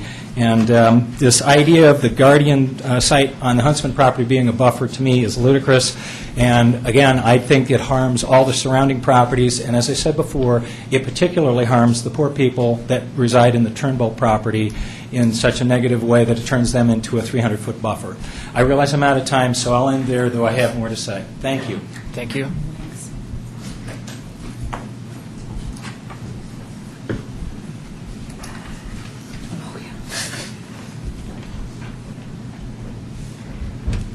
We're speaking on behalf of Nadine Turnbull.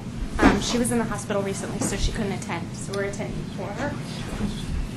And their address is 1599 South 76th Street. Can you give your name for the record, too? My name is Carissa Augustad, granddaughter. My grandmother wrote a letter last time she was here. Could you give us your address, too? I'm sorry. Oh, 1574 Cedar Wood Drive. Okay, thank Longmont. You. My grandmother wrote a letter and sent it to Jay Wolfart. And she wasn't sure if anyone got it, so she wanted me to make sure that we read it and just repeat it. It says, I am writing to voice my concerns regarding my property at 1599 South 76th Street and the property adjoining us to the north, the Huntsman property. We are very much against the new development being proposed. I feel it is very unfair for the town to approve this. In 2005, we were asked to sell our property, and even though we didn't really care about selling, at the time, we agreed as all the adjoining property owners wanted to sell and could not move forward unless all the properties involved were included. The developers moved forward, and for almost 2 years, they were redoing the plan to suit the town. At the last minute, the town came up with a new comprehensive plan, and the whole thing fell through.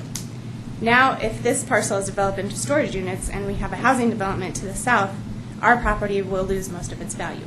Also, we feel we have a safe neighborhood, and if we have storage units next door, there will be people from all different areas and more traffic, plus another year of construction. Our granddaughter lives with us, and she has developmental disabilities. She has animals, which are her life, and she gets upset so easily it will make her life very difficult. We appreciate your consideration when making your decisions. Sincerely, Nadine and Robert Turnbull. And then she also wrote a letter for today. To whom it may concern, I am enclosing a letter I delivered to Jay Wolfarth a day or two before the last board meeting regarding Guardian storage. As I stated in my last letter, we are very much against this development. It is not fair to deem our property worthless, which it will be if this moves forward. We have been here almost 50 years and have enjoyed the feeling of a safe community. We raised our children here, and we are now caring for our granddaughter who has developmental disabilities. She has animals, which are her life, and I would like that to continue. We do not want to go through more years of construction and the pollution it brings. Also, with people from many areas coming into the neighborhood, it also brings the possibility of theft. We appreciate your consideration of our feeling when making your decision. So, we're all against it. Okay. Sorry. Thank you. Copy of the letters. Thank you. Thank you. Thank you. And my name is Christina Diaz. I'm Nadine and Bob Turnbull's daughter. And I just want to reiterate. Can you give your address, too, I'm sorry. please? 811 Sir Galahad Drive, Lafayette, Colorado. And I also wanted to reiterate that it's offensive to us that they just are, the Guardian is considering our parents' property as the 300-foot buffer. Our parents worked hard to get what they have. They enjoy their home, and like the letter stated, they've been through all this before, and it's, why would they want that next door? And I agree with the gentleman that spoke before us that it would be better if they were to go down to CDOT area instead of right next door. I mean, you can imagine how that must feel to have you move out there 50 years ago. And of course, they're not against change. They, enjoy the fact that there's Target and all the conveniences across the street. But when it comes right next door to you, you just don't want a storage unit next to you. It's just not feasible. Thank you. Well, not when you consider that it's... I'm sorry, name and address. Connie Garcia, I'm also Calvin and Dean's daughter. My address is 2 Forsyth Drive, Longmont, Colorado. And we just don't think it's fair. They've been there all this time, and somebody wants to deem their property a buffer zone, which would be worthless to them. There's nothing they can do with it. I mean, from their value, their home. So that's Okay, thank you.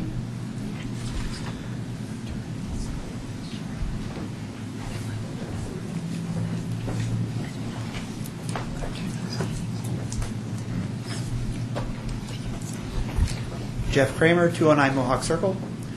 I don't have an objection to a storage unit. It does seem that whoever develops this property to the north should pick up the tab for that buffer zone and not just leave it on these poor other people who I don't know. And also the lack of the comprehension plan, what to do with the rest of it, bothers me some too. I would like to see a total plan for that corner before just one piece of it is approved. That's all I have. Thank you. Thank you.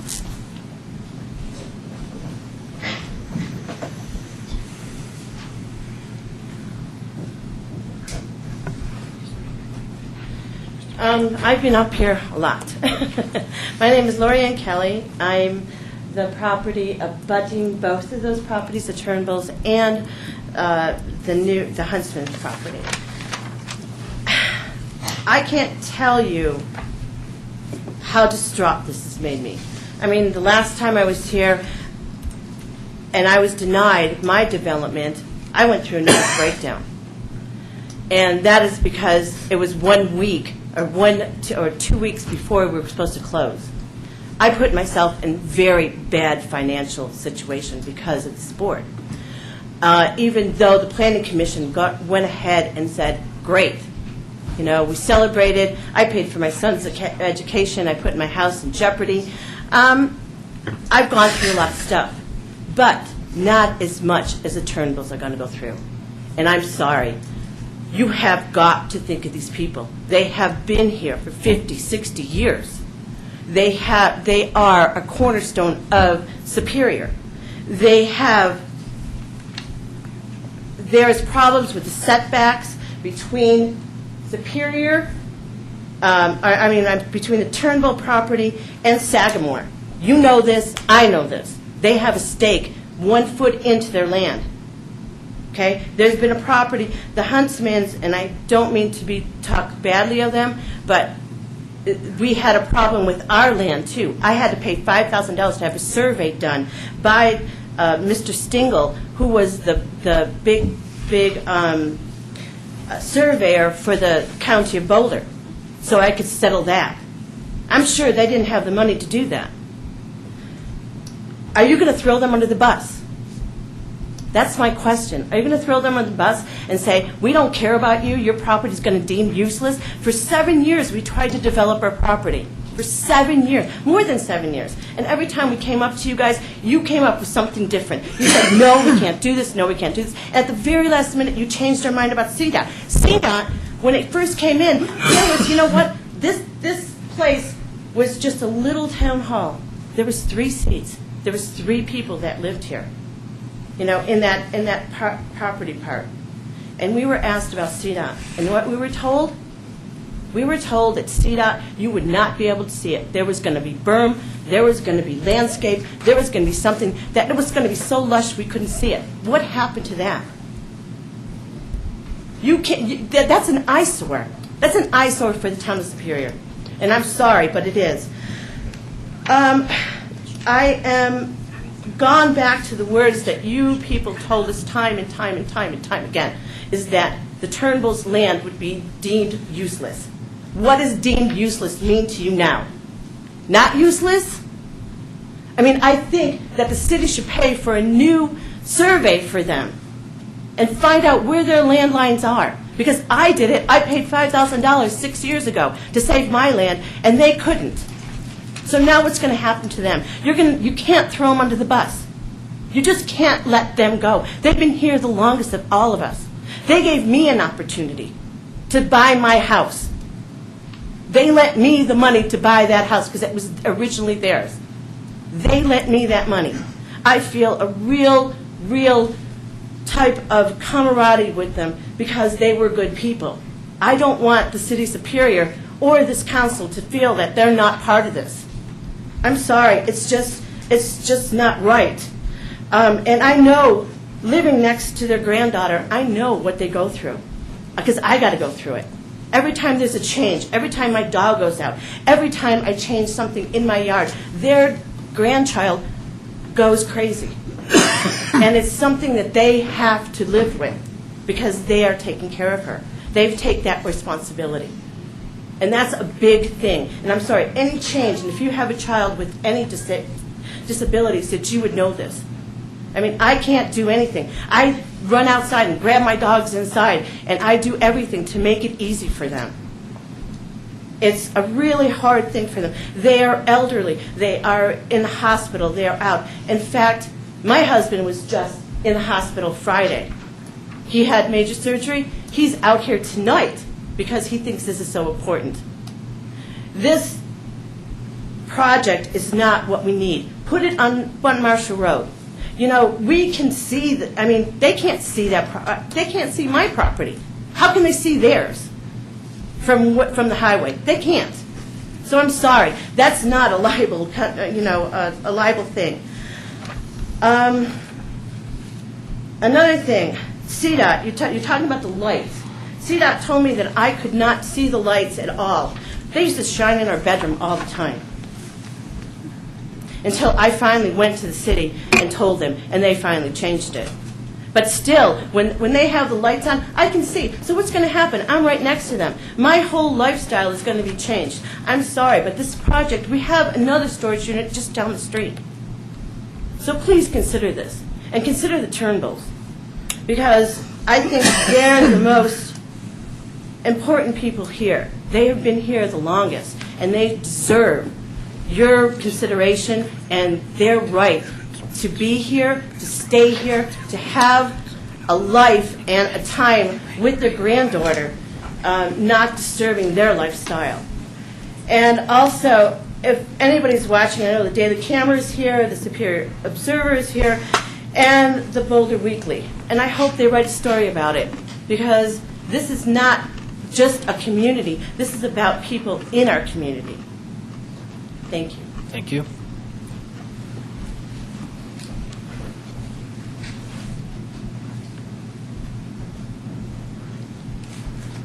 Jonathan Marks, 467 Blackfoot Street, here in Sagamore. I just want to voice my dissent. I think pretty much all the points have been made. I just want to also say that I'm against it. I think that property valuations will go down, especially for the people that border that area, including the Turnbulls. There is, as was just mentioned, another self-storage unit just down the street. I think the people do want to see a comprehensive plan and managed development of the area. I think when you do things piecemeal, it becomes more difficult later to do things in the right way.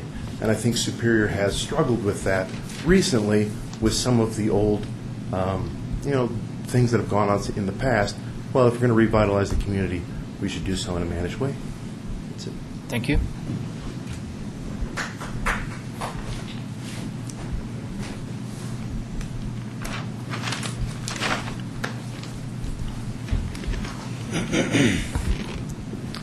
My name is Scott Carlson. My address is P.O. Box 247 in Eastlake, Colorado. And I got to say a couple things before I talk about the reason I'm here. It's with great pride that I come here tonight. There are probably very few of you who know me, but it was about 23 years ago, and a little building about a block away that I met with the then town planner, who came in every Wednesday afternoon from noon to 4, and informed her that we had assembled about 1,600 acres across the hill, and we wanted to come and annex it to Superior. And what transpired after that in the next 23 years, with a lot of hard work from lots and lots of people, is a great community. And I can tell you that every time I drive up down the Turnpike, I look over at Superior and I look at this town with pride. And I see Phyllis here. I've known Phyllis for a long time. She knew me when I had no kids and had hair and all that kind of stuff. I'm here to speak in opposition to the Guardian self-storage, and in the arena of full disclosure, I also need to disclose that my brothers and I own the Superior self-storage just down the street from this. I believe there are other reasons than just that ownership for opposition to this project, and those reasons fall under 4 major headings. The one is the comp plan, 2 is the size and massing, 3 is a bad precedent will be set, and 4 is market conditions. First on the comp plan. From the staff report, it's my understanding that the comp plan calls this area out for office use. In the staff report, it also says that a portion of this project is reserved for office. And it talks about an office warehouse sized approximately 7,360 square feet. In that type of office warehouse project, usually the office component comprises about 15 to 20% of the total square footage. And so about less than 1,500 square feet of 85,000 square feet would be comprised for office in this office designated area. And so then that presents a clear violation of the comp plan. As far as size and massing, the project is just over 4.9 acres prior to any right-of-way dedications being taken. There's 85,000 square foot of building placed on that 4.9 acres, making a coverage ratio of approximately 40%. A low-density office project that would be in compliance with your comprehensive plan would have a coverage ratio of between 20 and 25%. So this project comprises a density coverage of almost double what would be allowed under your comp plan if it were being followed. The maximum height is 30 foot 10 inches, so approximately 31 feet. 3 stories, as was evidenced by the representative photos that the developer showed several times. And so you have a large commercial project to the east across 76th Street, and you're going to have a 3-story storage project to the west across 76th Street, creating a canyon effect down 76th Street. Now, I love self-storages. I own several of them around the city, although I believe they should be low density, they should be less impactful, they should not be placed in areas where they negatively detract from the quality of life of the people that live adjacent to them, that they should benefit those. I believe that this 3-story project will negatively impact those who travel on 76th Street, and especially those who have property next door, because it is simply too big and too dense for that location. I also believe that it's inappropriate given its proximity to the open space. There should be a clear delineation, a diminishment of intensity as we move from the clearly intense commercial property with Costco and Super Target moving to the west toward the open space. Again, I believe that's a clear violation of the town's comprehensive plan. A bad precedent. The only change that's been made from the previous denial is, in the reconsideration, is the payment of a 3% fee. I believe that those numbers are inflated, saying that it would produce $300,000 as stated by the developer. In the staff report itself, it's logically impossible for it to create $300,000 because it's 3%, capped at $1 million, expiring in 10 years, and the project is going to be phased. So how can a phased project that at its maximum can produce $30,000 a year produce $300,000 before it expires? So logically that's impossible. It's also based on inflated numbers. $1 million for that project based on its number of square feet is probably at least 30% too high. So that project will not produce near the revenue to the town. But more problematic for me as a developer, and I've been developing in Colorado exclusively for over 30 years, is that it encourages developers to bid for entitlements. I can see a list of other developers come in and say, well, these last guys got approved by giving 3%. Gee, I've got a project the town doesn't really like it, it's in violation of the comp plan, neighbors don't really like it, I might have to give 4%. Another guy said, well, gee, if I try real hard, maybe I'll just pay 5% because my project doesn't look quite as good, still doesn't fit the criteria. And so you can see that the slippery slope for people like me, that we start saying that we have to bid for entitlements, and that is a horrible, horrible precedent. And lastly, the market. In the last 18 months, our trend has been down 10% in occupancy. And so if there is a pent demand for over 400,000 square feet, I would not anticipate that we would see a trend downward of over 10% in our occupancy. And so I would urge you to be in compliance with your own codes, to respect the wishes of the neighborhood, and deny this project. Thank you. Thank you. Trustee D'Souza. Can I just ask you a quick question? I just wanted to clarify. You said you own the storage units that are currently in town? Yes. And what year did you start building those? We did not build them. We bought them from the people who built them. We bought them about 4 years ago, and I think they were there about 5 years before that. Okay. They've been there about 10 years. Okay. Thank you.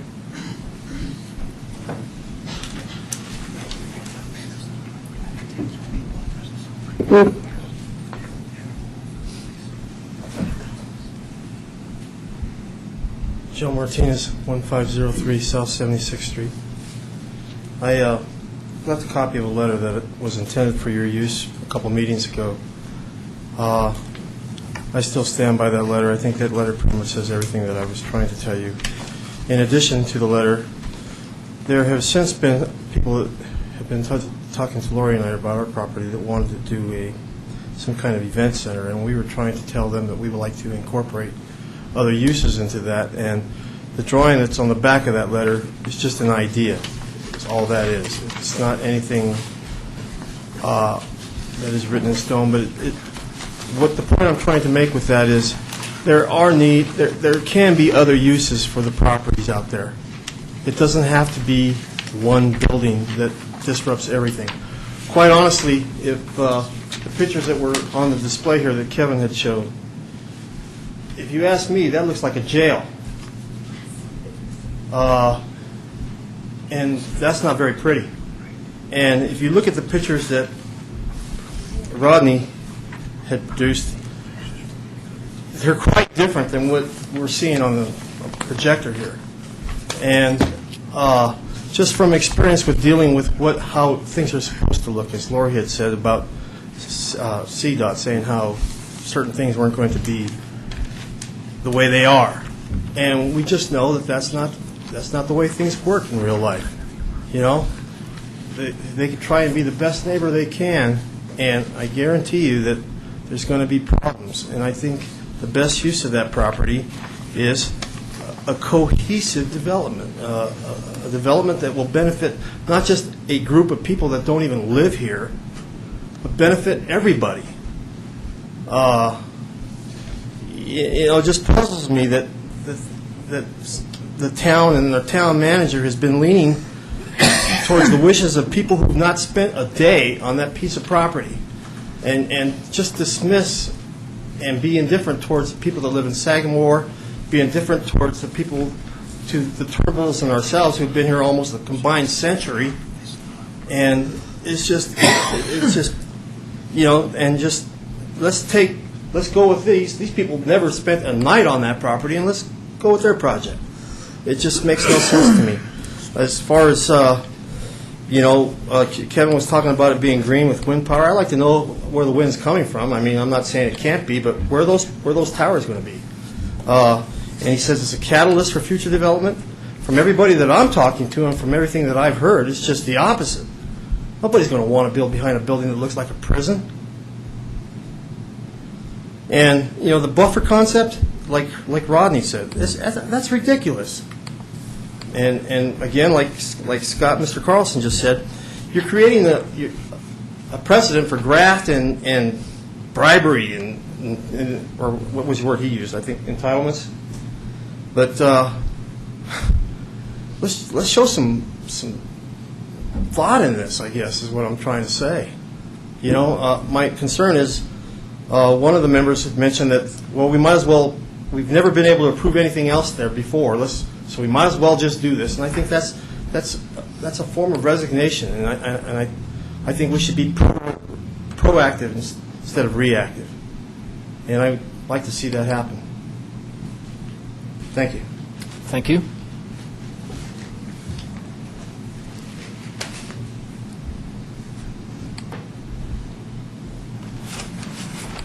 George Kuffner, 109 Southport. I've known Mr. Trumbull for those 50 years he's been here. The first 40 years, he was a happy man. His wife was happy. His grandkids were happy with their horses, whatever they had, their livestock. The man worked at Rocky Flats for about 20 years. I don't know if you know that or not. Well, he did. He's not in good health from that working program out there. I'll agree with Mr. Turnbull 100% that you are squeezing him in on this buffer zone. If he don't wish this, then you shouldn't vote for it. His property should be involved with the rest of the properties like he wished. He tried that and it didn't work. About 5 years ago. You all remember that.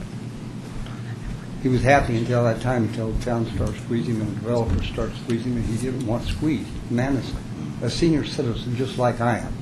He's been established. So please, take in consideration what this man's whole half of his life has been there since he's 20 years old, a little old. Thank you. Thank you.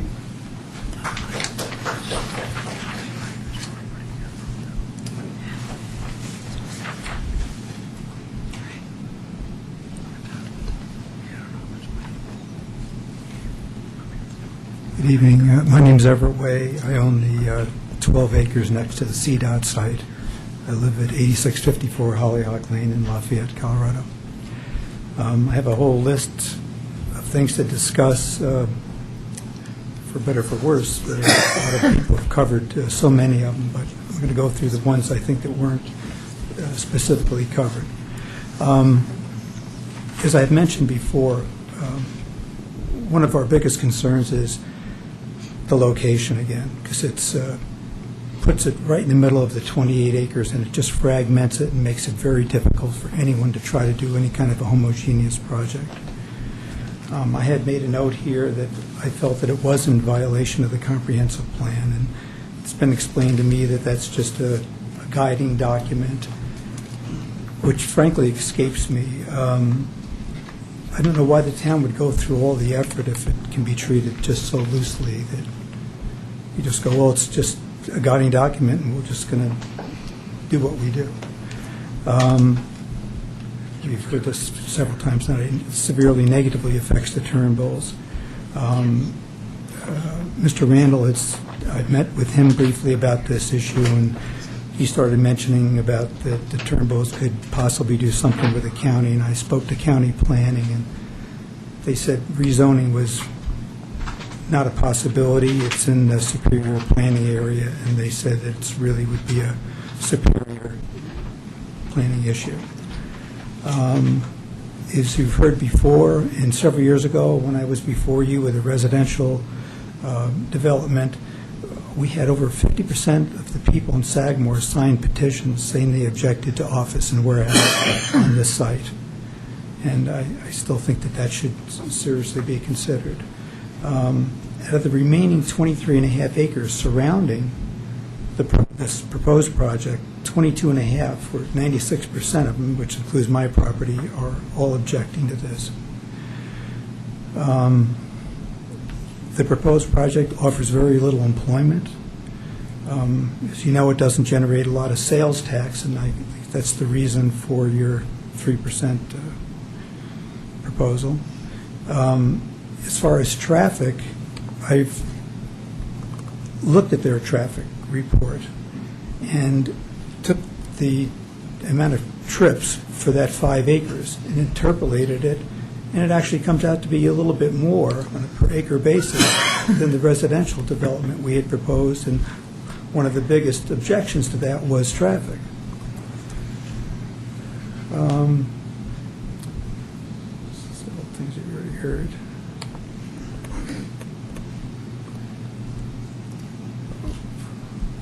just a statement here. It says the amount of harm done to the surrounding property owners in Sagamore from the central location lack of plan far outweighs the small financial benefit.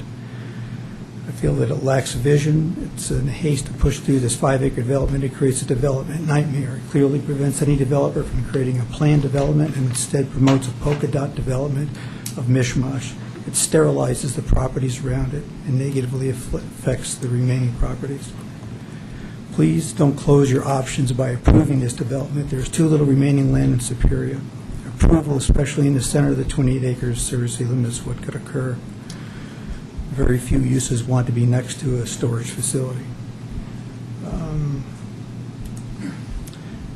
I put down that it has total disregard for customary accommodation to surrounding property owners. I mentioned this about the road along their northern property line. In every development that I've ever done, I've had to extend it to the next property, and that includes utilities.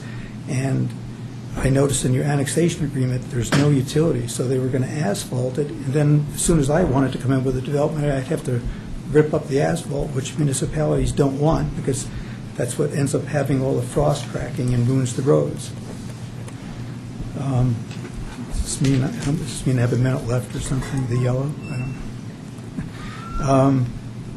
I've discussed this issue with two of Boulder County's top planners. They're both internationally recognized and both characterized putting the storage facility in the middle of the 28 acres a development nightmare. Guardian has made me an offer to buy part of my property, specifically the part next to CDOT. And to show you how I feel about this, I'm publicly rejecting that offer. It was very substantial, but I also want you to know that if you want this project desperately, and I think everyone seems to think that's where it ought to be, I will try to work with them and make that happen. In closing, I think it's a poor location for the 28 acres. I think it's a poor location for the owners of Sagamore. Actually, I even think it's a poor location for Guardian. Last sentence, I think you need a plan. Without a plan, it's like a ship without a rudder. You clearly understand that, or you wouldn't have spent years planning the town center. Thank Can I you. ask a question? So, did Guardian Storage approach you, or did you approach them about selling your property? They approached me after that evening that they were denied. And did you offer to sell them your entire parcel? I did, and they said that that was too Because much that's for way them. more than they They just need? wanted to buy 4 acres. And so you refused them, you didn't want to split up your property, is that? No, I actually, it was right before the holidays, I said I would work on it when I came back, and then before I knew it, they had approached you to come back again. And they just wanted the 4 acres, and I said, well, I need an opportunity to figure out how I get to my back 8 acres, and I want to talk to the town. As I mentioned to you, I, at my expense, was going to do a master plan for the community. And I wanted to try to incorporate what they wanted, what I had envisioned for my 8 remaining acres, and then a plan for Turnbulls, Martinez, and Huntsman. And before I knew it, they came back.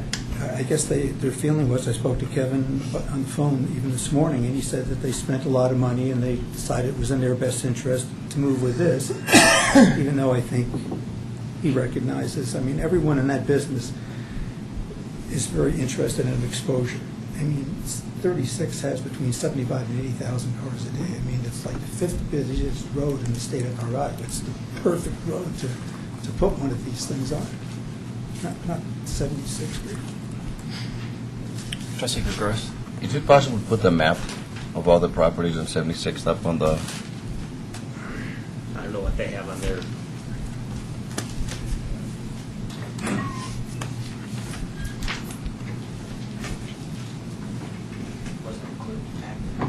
Yeah, we I have have it in the back. I just want everybody else to see it. There we go, that one. So, Mr. Everett, could you tell me what the 4 acres, where would that be exactly on that map? So it's just right here, which cuts off the rest of my land.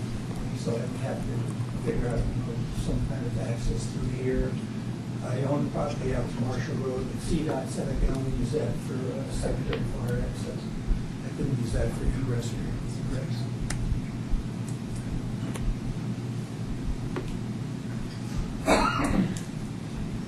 So the 4 acres is the adjacent to CDOT then? Yes.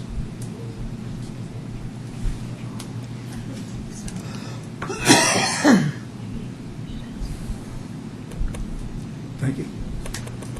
Thank you.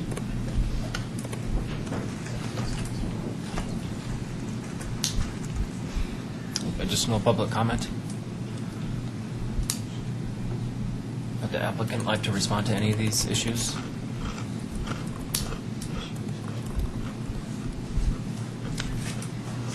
I just wanted to clarify a little bit the situation with Mr. Way.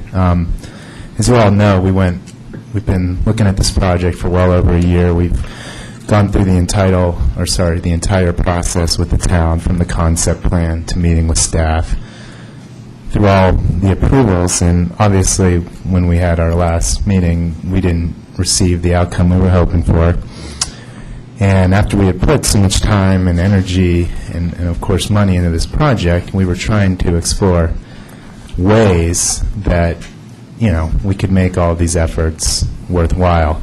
However, all we had given Mr. Way was a letter of intent with some very broad deal parameters. However, we have no formal offer on the table, no agreements at all on price or how the site plan or how the land would be divided out.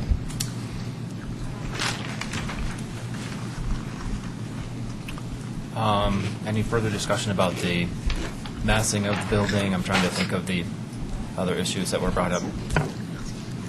My name is Tom Seibert, Cybaz Architecture, 1615 California Street in Denver. I'd just like to address the massing on the project. There's single-story buildings that run the entire perimeter of the site, and they're not three-story buildings. There's not going to be a canyon effect coming down 76. Just wanted to clarify that. Okay, thank you. The pictures are a different property. I want to show the pictures of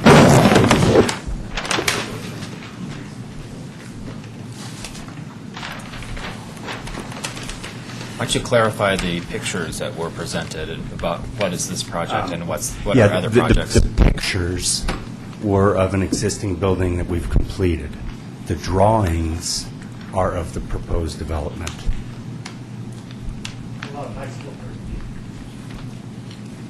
30 feet's not 3 stories. Why don't you Yeah, the Why don't you drawings, show put us up the the drawings? Show us how tall they are. There's a 10-foot drop from the west of the property to the east of the property. That's going to allow us to build a 2-story walkout for the center building on the site, and I'll show you that on the site plan. Around the perimeter, if you look at the west elevation, it's a single-story building with a 2-story tower that is similar in context to the development we're adjacent to, which we were encouraged to develop, and so there is an identity along with that. Along the east elevation, it's a single-story building with a 2-story tower. On the north and south, there's single-story on the west and single-story on the east with a 2-story walkout, if you will, on the center building, and I'll show you that in the site plan.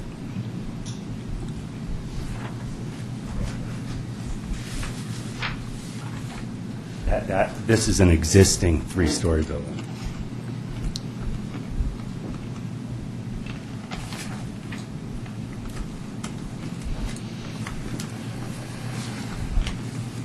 So this is a single-story building on the west with a 2-story tower, a 2-story building, or 2 2-story buildings in the center, which are single-story on this side, which with drive-up access. And on the east side, it's a 2-story building with drive-up access. And with the eastern building, it's a single-story, again, with a 2-story tower. Thank you. Trying to remember the other questions. Let's see. We have questions about traffic, and that I don't know if we have town staff or I don't see our traffic engineer here, but what's Alex here? There you are, hiding.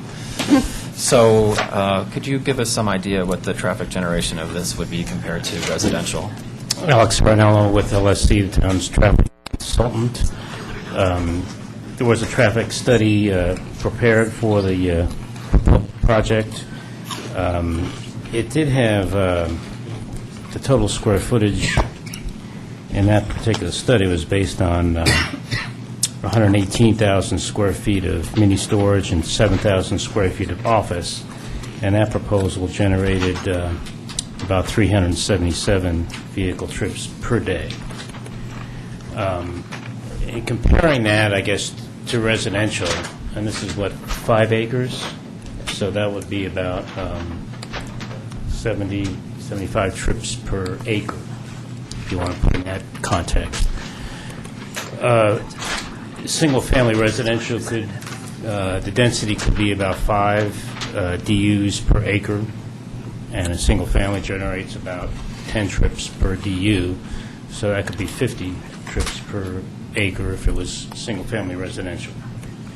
If it was multifamily residential, you could put up to, let's say, 10 units per acre, could be higher, and that would generate about 6 trips per dwelling unit, or about 60 trips per acre. So that gives you kind of ballpark numbers in terms of trips per acre. So I'm giving you kind of comparison. So at the full 118,000 square foot, it may generate more than residential. Oh, you're at 85,000? Okay. So those are the comparisons. Trustee Schumats. And how about if it was office or if it was retail? Well, it would, again, depend on the floor area ratio. Office generates about 11 trips per 1,000 square feet. If you were at a 0.5 floor area ratio, well, I think the low density was 0.25 was what was mentioned. So that would be about 10,000 square feet on an acre. So that would generate about 10 times 11, about 110 trips per acre would be office at a 0.25 floor area ratio. So office would generate a little more than residential in that case. Those are my quick calculations. That was very good off the top of your head. I'll Okay. say. Thank you. There were questions, maybe this is more for Mr. Randall, about the financial pro forma of this, and that in terms of the income received from the town that may not be realized dependent upon the build-out. You had asked, you had received this information in the original packet. I saw that wasn't in this. Here's Mr. Nillis's, from the town's perspective, economic pro forma. The date reads today. The information is the same as you saw back in December, with the exception of the supplemental public facility fee. So can you speak to this supplemental, I guess is really where I was going, and the build-out and the phasing of it? Okay. Clearly, we structured not based on maximum occupancy or maximum opportunity to extract, but we came up through a result of a laborious negotiation of 3% of the first $1 million of rentable income.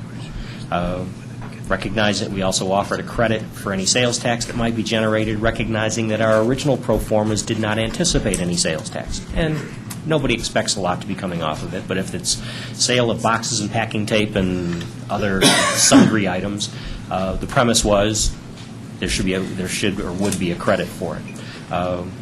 We had talked when we were in the prospect of having a front-loaded upfront fee. We recognize that this is going to be absorbed over a period of time, and it could be many years before they get to full occupancy. But to turn around and tell you what it's going to be at. What we said, it was up to $30,000 a year, and for a period of 10 years after occupancy. And that's the way the annexation agreement was drafted. Will we get 300,000? Absolutely not, because clearly we're not going to have, they're not going to have, they'd love to, but I don't expect that they're going to have $1 million of rentable income in their first 12 months of occupancy. But it wasn't based on what's a unit go for, 85,000 square feet times that, times an escalation rate. That's not where we came up with $1 million. So- And then, go ahead. So it could be zero. If nobody rents it, yeah, you've got an empty facility sitting there. Okay. Just so I know that. Or if it doesn't get built. Okay, and Trustee Sorelli? I wanted, well, maybe I shouldn't ask my question to you. I was Well, going to ask about the technical aspects of addressing the comp plan. If we do this, is that a de facto amendment, and does that have to be addressed specifically, or does it just happen? Why don't you ask that question? Yes. Well, it's been our... This is in land use plan, I guess. Right. Office. Well, the town code is not perfectly clear on the comp plan issue, but it's been our opinion that it's an advisory document, which means that it's used to guide development, but it's not a requirement that development follow the comp plan designations. So. Well, I always understood that too, but I always thought that you were doing something, like you didn't ignore it. If you were going to take an action, either you're going to Amend the comp plan to amend the comp correspond. plan, or is this action de facto amending it, or do you have to? No, this action wouldn't actually amend the comp plan. It would still be the same as it was approved before. So it would basically be, if you considered being consistent with the comp plan, it wouldn't follow the comp plan. The comp plan could be amended later to be consistent with the development, but it wouldn't be consistent. Okay. If you find it's not consistent, that is. Well, it's this. That's your decision to make. Trustee D'Souza. Just following up on that question, the comp plan, during the comp plan discussions, there was, it was said office flex space. And I remember something from the last discussion on this that it didn't fit in because we didn't have a terminology for it, but where did that come up from? It's still written somewhere about flex space. Is that only in notes, or is that somewhere still written? The 2006 comp plan references office use for this particular stretch of property. As I've described before, the board's guidance regarding prospective development of that was different than the comp plan. The comp plan says office. The board's guidance was anything but residential. Now, that doesn't preclude the board from saying, bring a subdivision plan back and let's look at residential again. Right. An applicant can propose anything they want, and at the end of the day, you can approve anything you want. But the comp plan says office, clearly, nothing else, no hedging on that. And the board's guidance has always been anything but residential. Yeah, just being part of those discussions, I know there was a lot of talk about flex space during that time, and I can. I'm trying to recollect all the questions that were brought up during the public hearing, so anybody chime in if I've forgotten questions that they've thought of. But one had to do with the build-out and the phasing, and that the marketing of this property would be poor because the vacancy rates are so high. Can you speak to any of that? Well, what I can say is that, we're very diligent through our process in determining our site selection and where we're going to move forward. And it's a decision that just doesn't start when we started the process, but that continues through the entire development process up to the present day. And I can say that I can't speak to one property's occupancy, but it's my job and what I do to constantly monitor occupancy rates of storage facilities and where they're at, and whether what they tell us can lead us to the conclusion that we have a very viable project. And from the time I started this project with you guys over a year ago to the present day, nothing that's changed in the storage market would lead me to think that this development and this project would be any less successful today than it would have been a year ago. Okay, thanks. Those are all the questions that I remember. So if others have questions about Trustee D'Souza? And it does tie back, and Scott, I'm going to just throw you kind of way out on a limb here on this one. An example of, let's say, one of our major properties in town, for example, Costco, were to close. What would that be approximately a shortfall for the town? Or another way to look at it, how much property taxes would we have to raise to make up for that? Very ballpark numbers, Very ballpark numbers. 300%.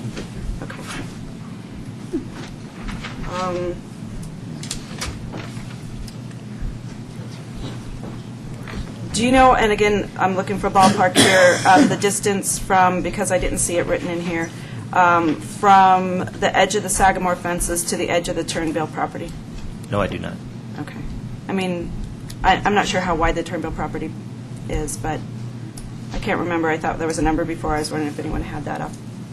Remembered that? It was, someone had stated 300 feet. To the edge of the Turnbill property? But Okay. I don't know if that was an actual or a estimate. Okay.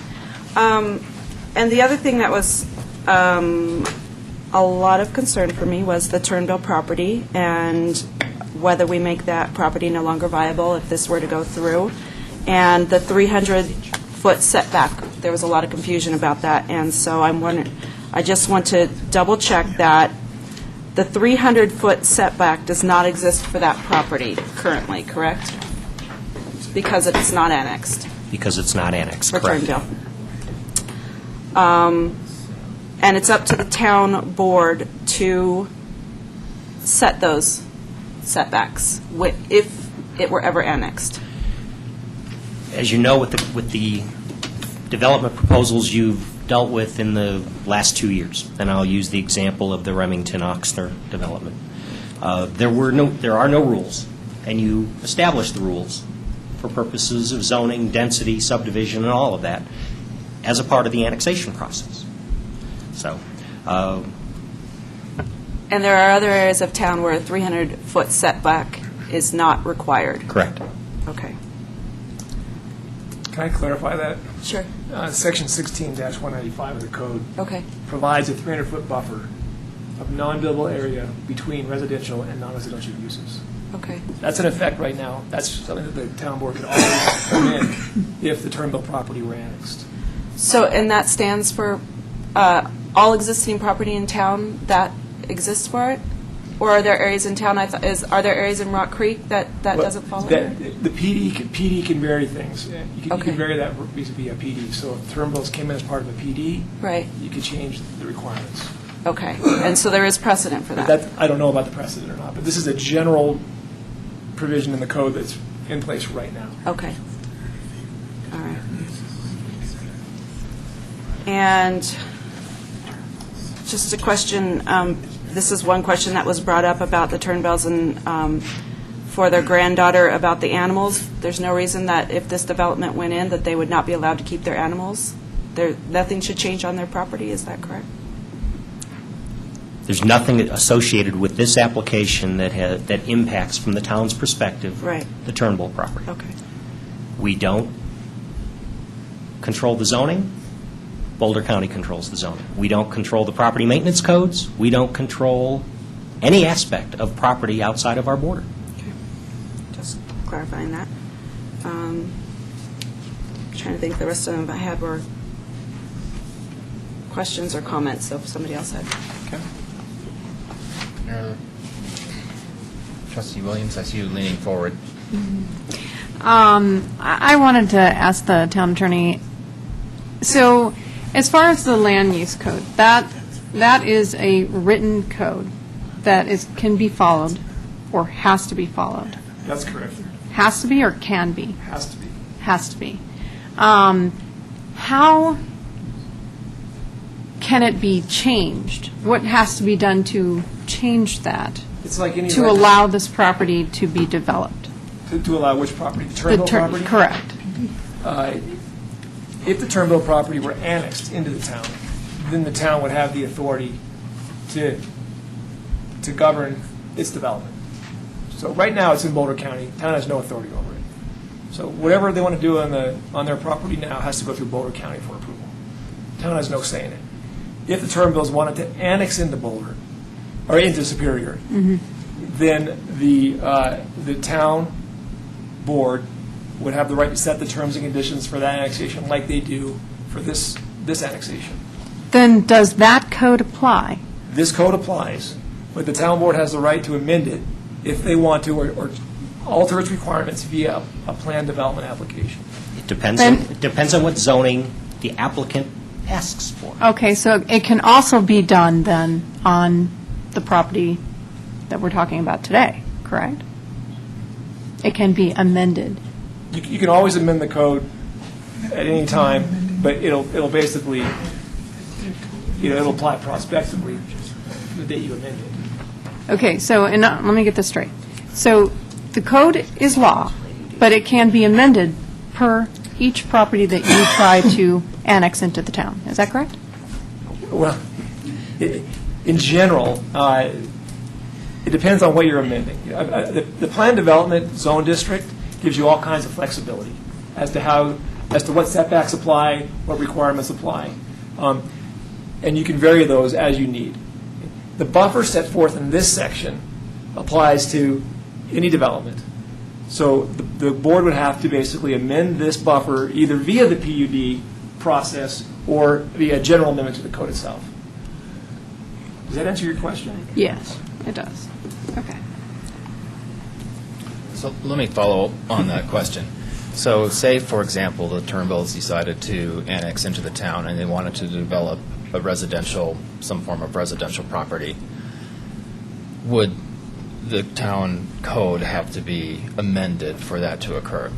My understanding is that that wouldn't be the case because the setback from Sagamore meets that there wouldn't be competing residential Well, I don't know what the properties. distances are, but if it falls within this buffer zone that's set forth here between residential and non-residential, then it would need to be amended. If there's two abutting residentials. If the Turnbulls, for example, came in as a residential property, would that need to be amended to make the setback work for Sagamore?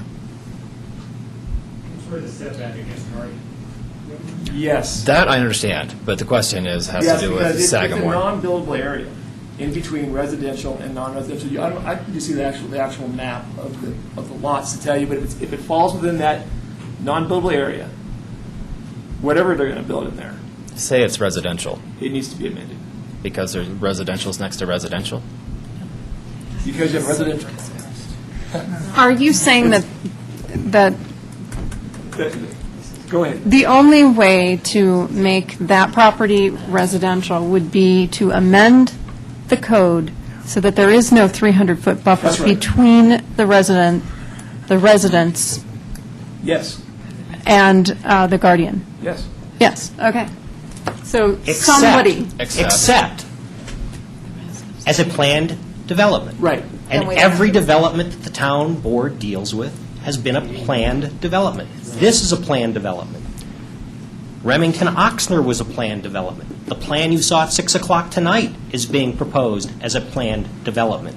Olive Rock Creek is a planned development, and the town center will be a planned development. So yes, that's, our land use code, chapter 16 says, this exists. But most every development within the town of Superior has been done as a planned development, a PD, which is why the next step before you is going to go out on a limb. preliminary plan development. I'm going out on a limb here, and the attorney might shoot me some arrows, but there is nothing in my mind here that would preclude the Turnbulls' desires, if there was their desires, to annex into town and develop as a residential property. Unless the town didn't want to approve it. Oh, okay. I'll give you that. And the mechanism for allowing it to come in is you bring it in like an annexation as a PD, plan development, or something else if you want to, and you amend the provisions in the code. I'm creating the buffer zone. Yeah, it's too long. We can't, I'm sorry. It's too long and narrow regardless. Yeah, we can't have a back and forth here. If you want to speak more, I'm happy to have you at the mic, but we can't just have a back and forth between them. Let's go back to the mic. Okay? You're up. I haven't closed it. It hasn't been closed yet. It has not. Lori Ann Kelly, 1503 South 76th Street. One of my problems with this is that they're fighting for is that there is a problem with the setback. You can see the stakes that the city put in. Mrs. Turnbull showed them to me. There is not a 300-foot setback. If you come back into the city, there's going to be a problem. She wants to annex. There's no problem now because she's not annexed to the city. She annexes to the city, and then there's a foot. So that makes her property less, okay, according to them, according to the city managers. Another thing is this property is long and narrow. What are they going to put in it? What is the value of this property now? Okay. You're talking about people who've been here for 50, 60 years. And I hate to say this, but you are throwing them under the bus again. Okay. Thank you. Thank you. Actually, can I just Yes, comment Trustee on that? D'Souza. So, because that's some of the questions you brought up before, and I think what we're clearly saying when you bring up the 300-foot buffer is that it doesn't have to have a 300-foot buffer. But that makes the property less. No, what I'm saying is that it doesn't have to have, and regardless, their property currently is long and narrow. So we're not changing that in any way if this development were to go through. But we don't know if they ever will. So you're... Okay. It seems that the issue perhaps is whose burden is it to buffer? And it's Mr. Carlson again. Yeah, Sorry. excuse me. Yes, Mr. Carlson again. Generally planning, when we wrote the PD for Superior 23 years ago, one of the dominant things we put in there is that it's the burden of the more intense use to buffer against the less intense use. So generally, in planning, what I've followed for 30-plus years is that the more intense use has the obligation to buffer against the less intense use. And so the more intense use in this matrix, regardless of what the Turnbulls do, if you say it's open space today, then they are the less intense use. If it's ag, they're the less intense use. If it's residential, they are the less intense use. So it is the burden of Guardian to buffer against the less intense use. This plan shows no compliance to the town's code regarding buffering. So if the Turnbulls were to be unrestricted in their future options, then Guardian should have come to the town with some sensitivity to those future options.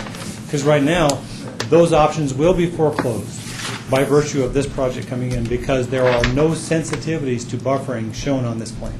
Okay, thank you. It's intriguing that you have that stop because the 300-foot setback has to do with the property that abuts Rock Creek in the Carlson area, but, so thank you for bringing that up.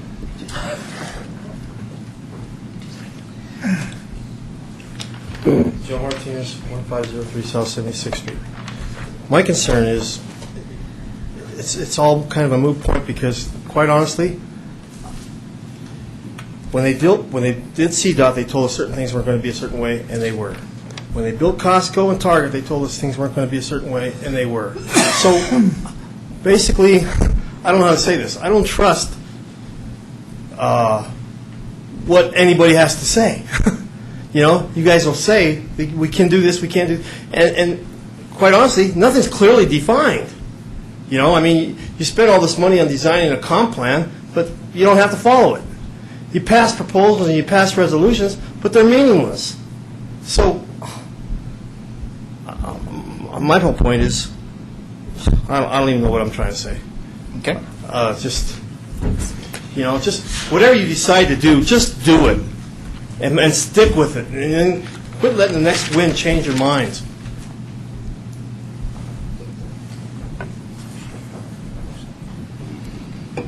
Hi, Rodney Mitchell, 427 Blackfoot on the northern boundary of Sagamore. I think I just want to reframe something that I said when you reheard this on the 12th of January, which is I contend the idea of developing the Huntsman property after the Guardian project goes in is absurd.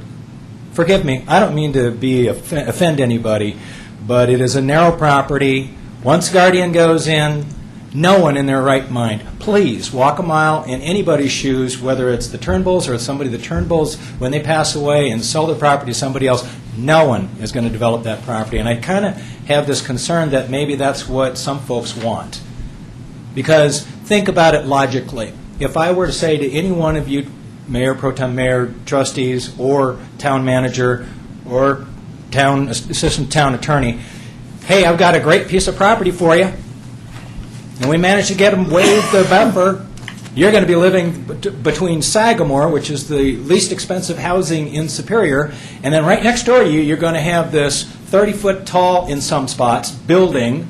Okay, it's got a grade to the building, so it's 2 stories, blah, blah, blah, blah, blah. But nevertheless, you're going to be living next to this, in my humble opinion, ugly type of construction next to your house. You're going to want to build a house there? The only thing that anybody would want to build any kind of housing there would have to be some high-density apartment building or something like that. And I have a strange feeling, the opposition to that, because I hear the pejorative conversation about houses being referred to as rooftops. That's what Mr. Randall referred to our houses as, rooftops. We don't want any more rooftops. Well, I just apologize, ladies and gentlemen.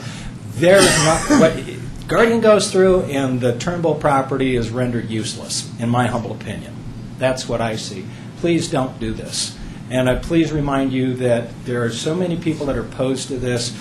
We've come out 3 times to speak out against this. Please honor our wishes and reject this. Encourage Guardian to make a deal and build it next to CDOT. Please. Thank you. Thank you.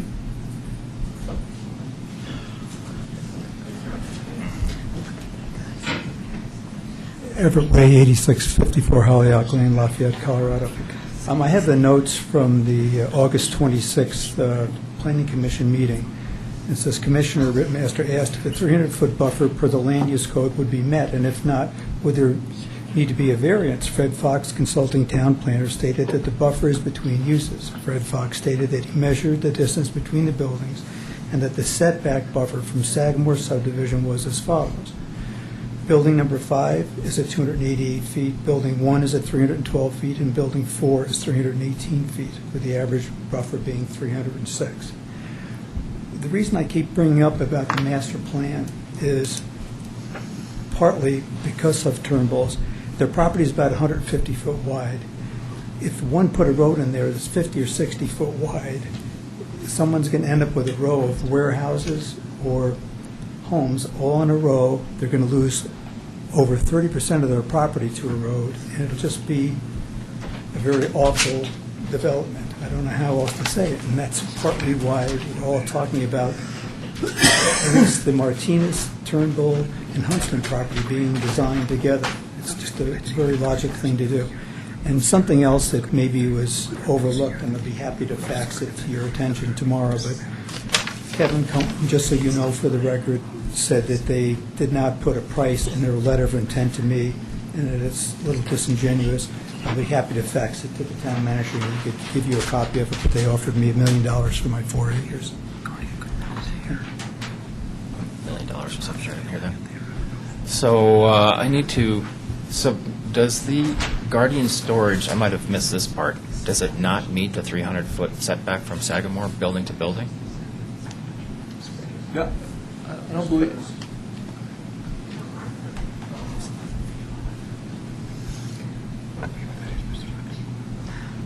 Mark Franzen with Foxfire Community Planning, Cons Consulting Planning Firm.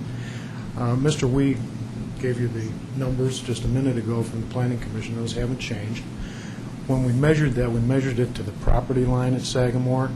We did not count the additional 20 feet setback in Sagamore. Technically, the measurement should go from building to building. So all 3 measurements are over 300 feet. Okay. All right. I was getting nervous there.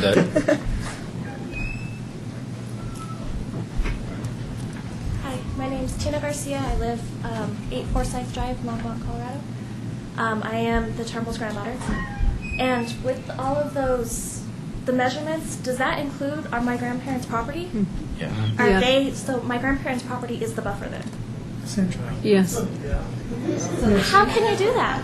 They live there, that's their house. They paid for that. I just don't understand how you can say, oh, well, they're the buffer.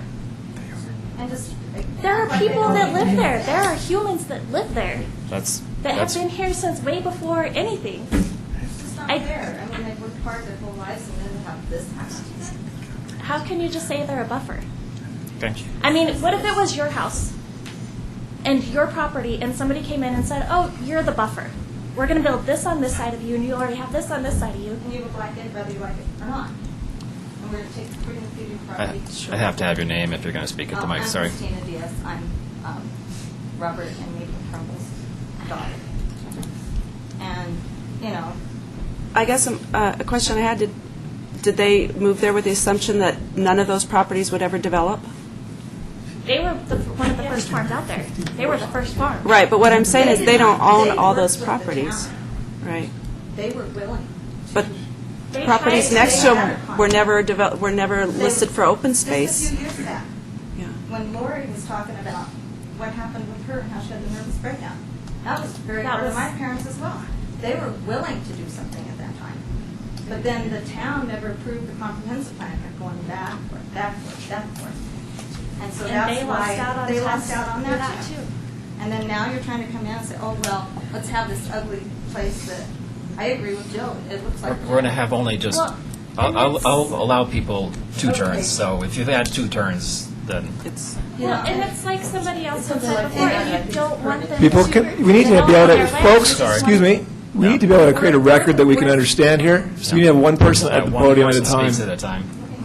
Just one person at the podium at a time, so we can actually clarify who's talking. My dad would be here if there was any way possible he could. But he worked at Rocky Flats, and he got chemical poisoning, and he has bad health.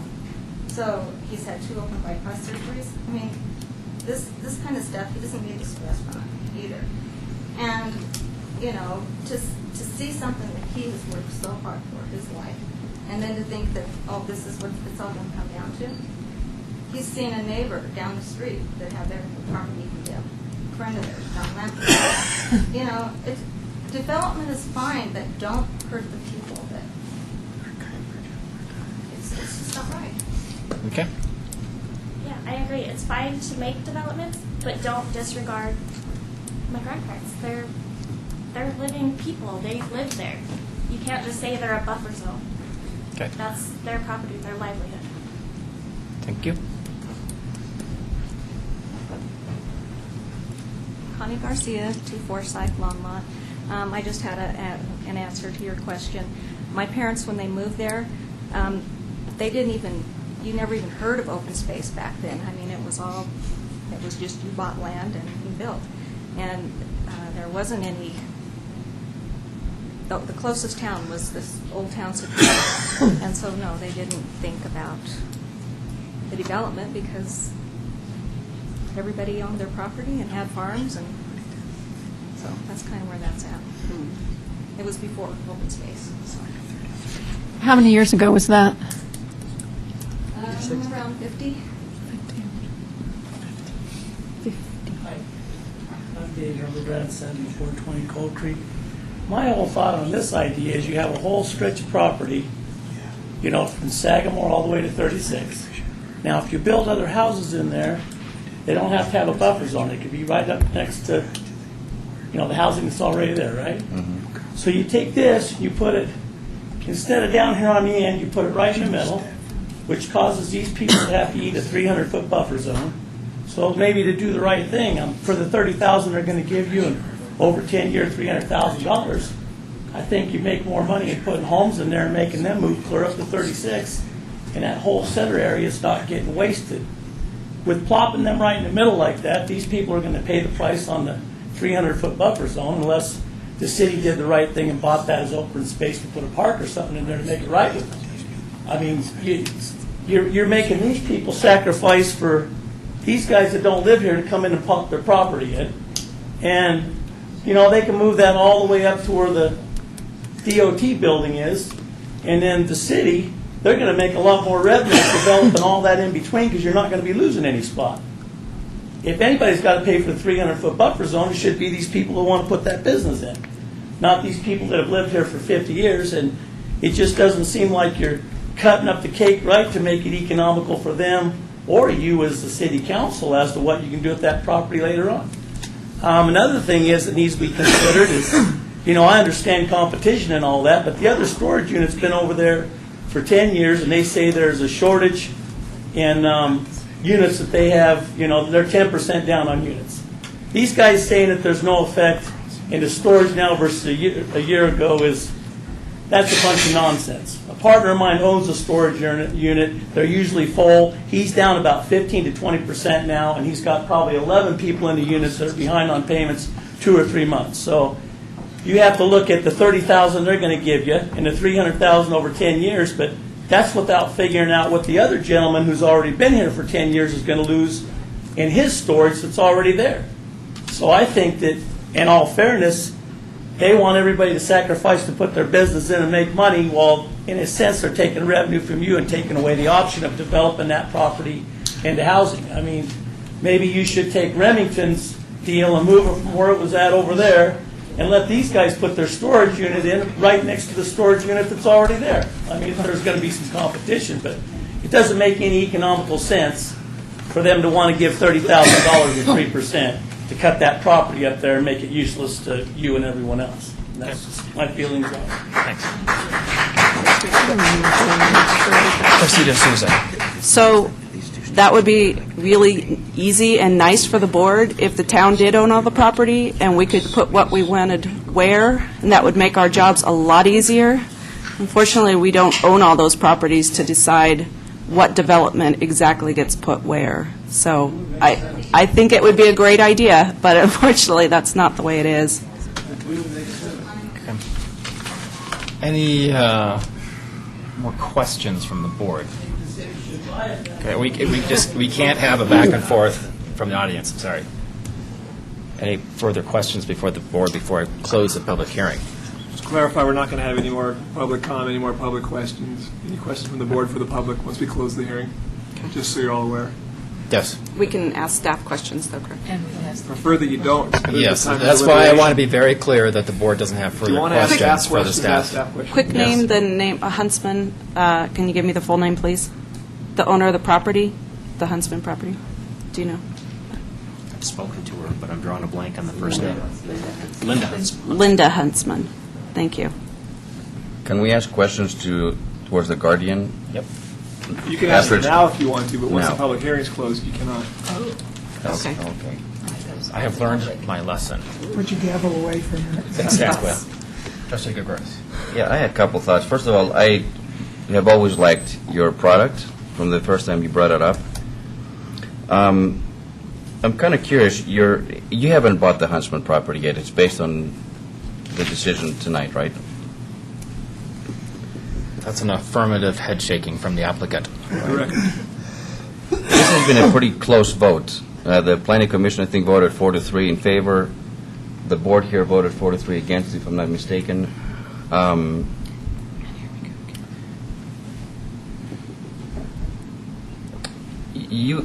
If this doesn't go through, when you approach the Wee property, why did you only approach for 4 acres, given that the Huntsman is a little bit over 5 acres? Is there a reason for that? Well, we couldn't, 4 acres is a little bit more appropriate and palatable for our use.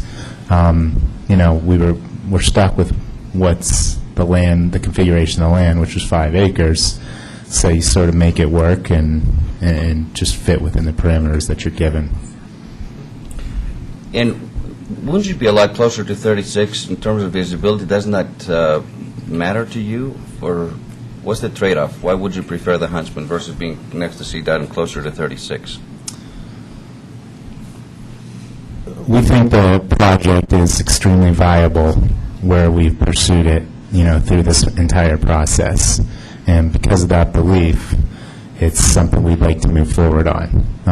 It's not a question of, is Linda's property better than Everett's? Is Everett's better than Linda's? we only have one contract and one proposal, and that's the only thing we can proceed with.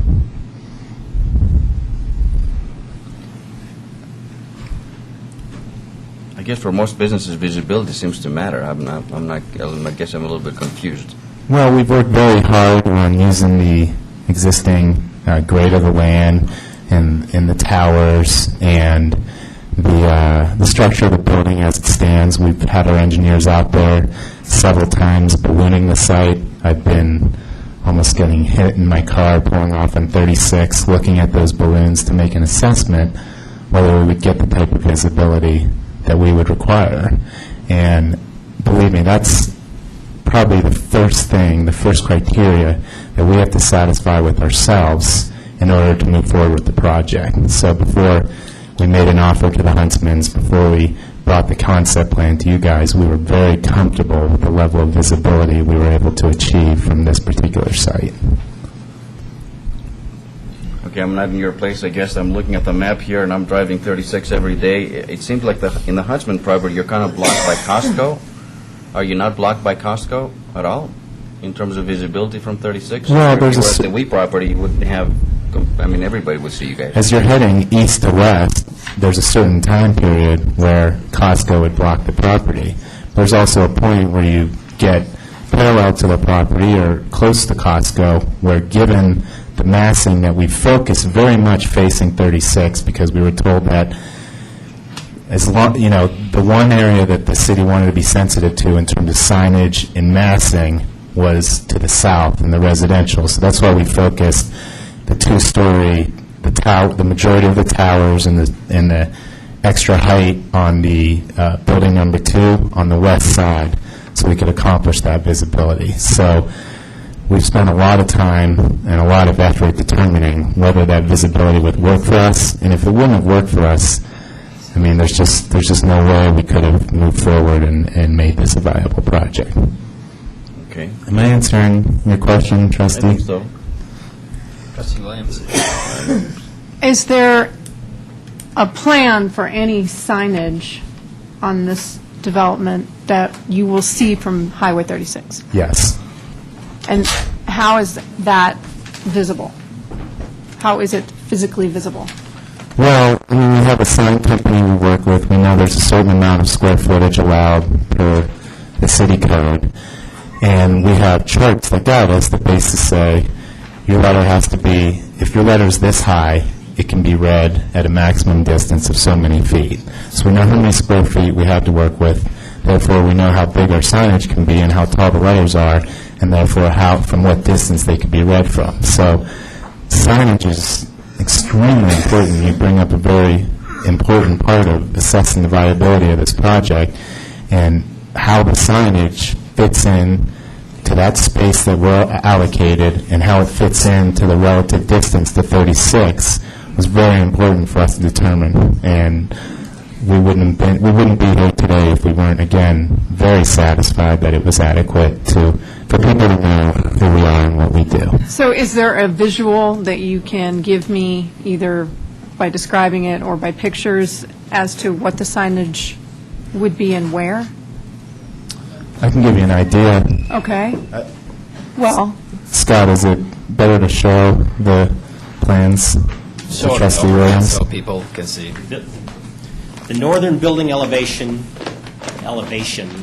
have 3 blocks in which signage has been proposed. And the next item, which is the PPD ZDP, potential plan approval. Essentially, this would be Yes. really our key signage for the property facing west. so the lettering would be on the building? Yes. Correct. 3 I wall guess that's that's what I wanted 3 to wall know. signs, all on the north, and a modest-sized monument sign at the entrance of the facility on 76th. And the monument sign is not visible from Highway 36? No, Okay. the monument signs only serves the purpose of somebody driving down 76, they know it's our entrance. And the only signage on the building is the letters on the north side? Correct. Okay. Thanks. Further questions from the board? Trustee Skumatz?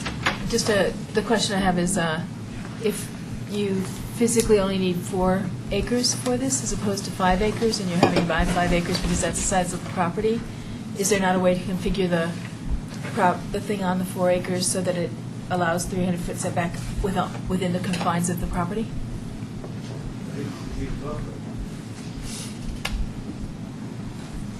Does that make sense? Mm-hmm. Okay. Just ask. Yeah, Jim Brostovich, Drexel Burrell and Company, 1838th Street, Boulder, civil engineer. I think the question is, could we reconfigure the site so that the 300-foot buffer would be entirely within this site? Yes. That's essentially the question. No, the site's not wide enough.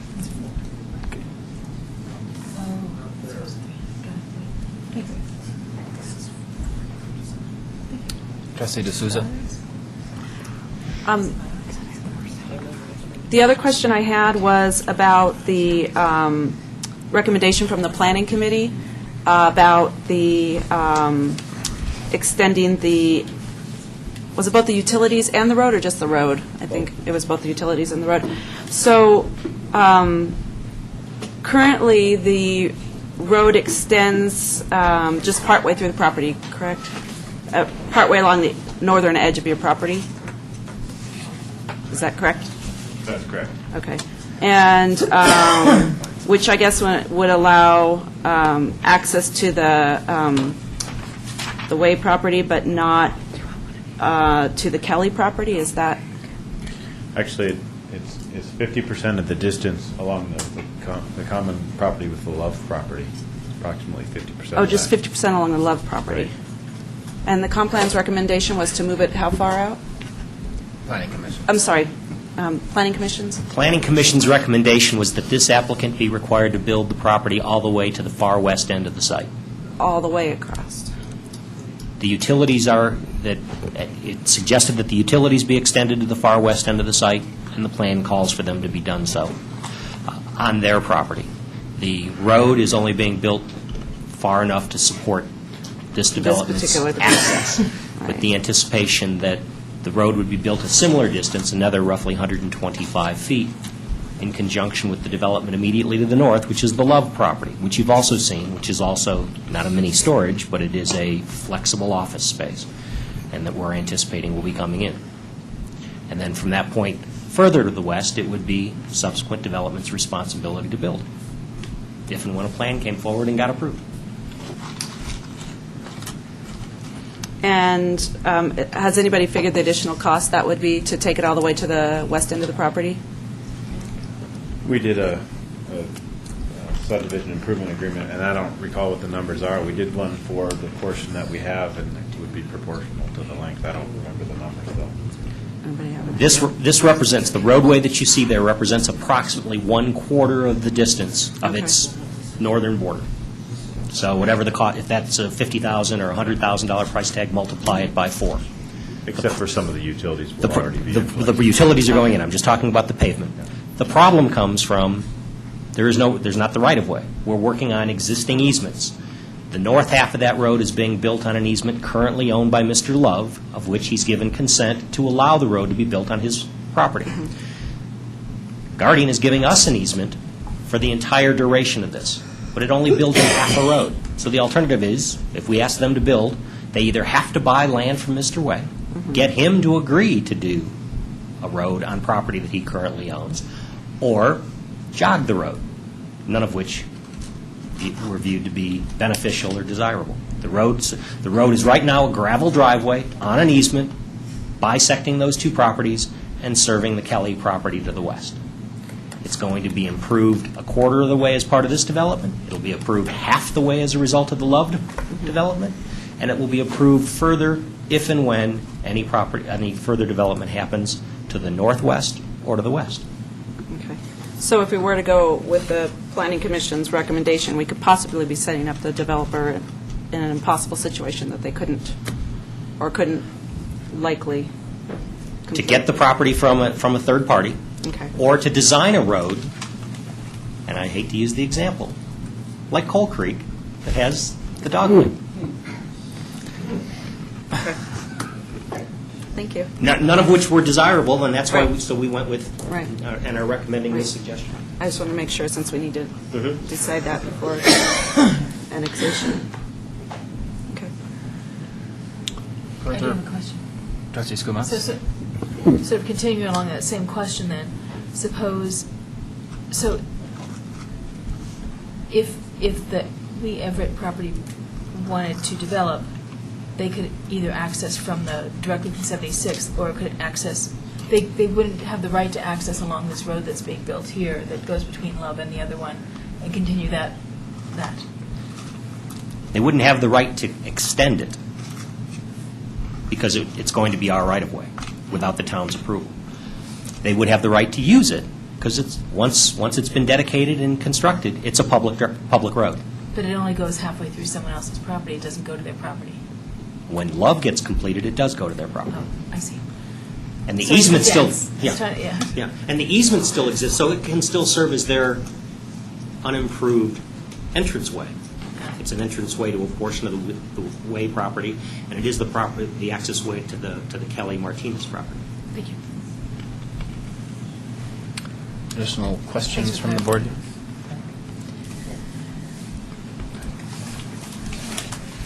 Okay, I don't see any other further questions from the board.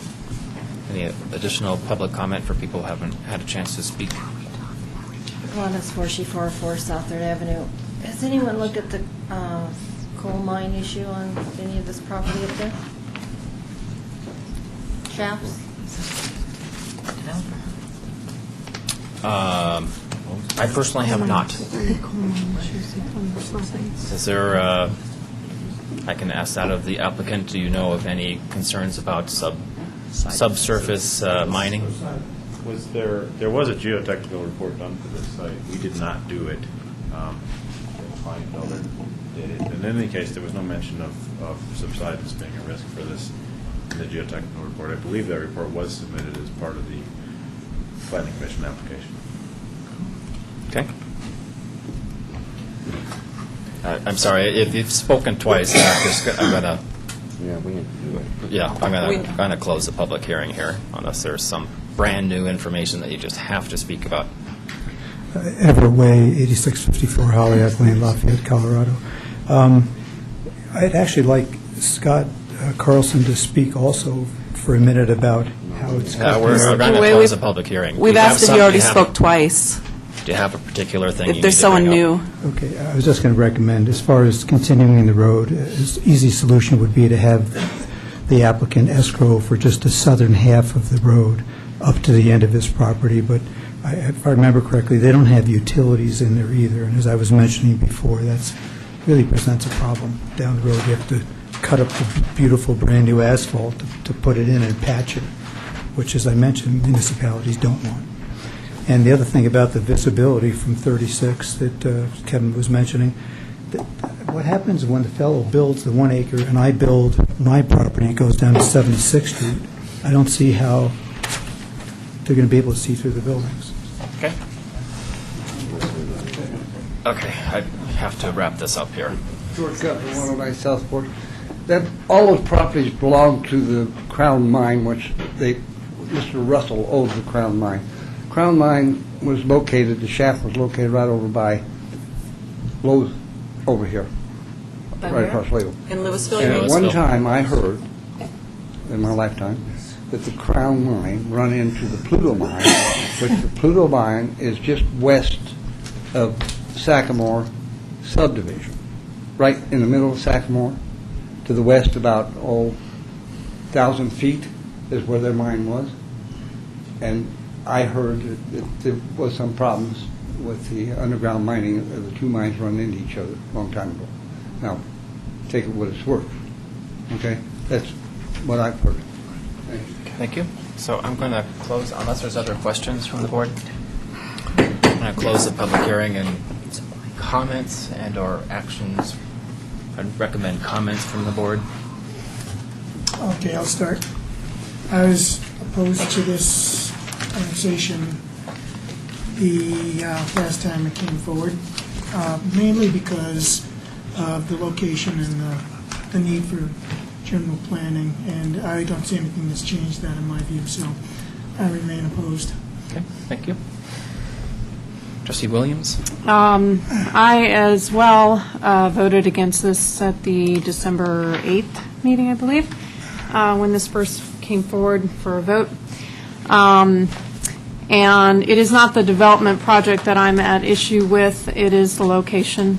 And I feel the location creates the following quandaries. Sets a precedence for the surrounding properties, essentially limiting their property development uses.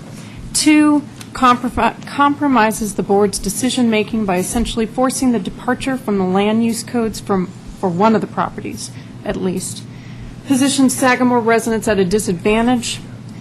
Changing the public facility fee to resemble increased revenue over 10 years is not how I envisioned long-term. And since there are no significant changes from the December 8th meeting proposal, it does take extra time up from everyone involved that is unnecessary. So I am still opposed to it. Thank you. Any additional comments from the board? I can go next if you like. I'll go ahead and go. Trustee D'Souza? So the biggest, one of the main concerns for me last time was the Turnbill property and trying to understand exactly that 300-foot easement and whether or not they would ever be allowed to develop, and all of that is still a concern for me. However, I think we've cleared up that, at least in my mind, that there's certainly viable options for that property.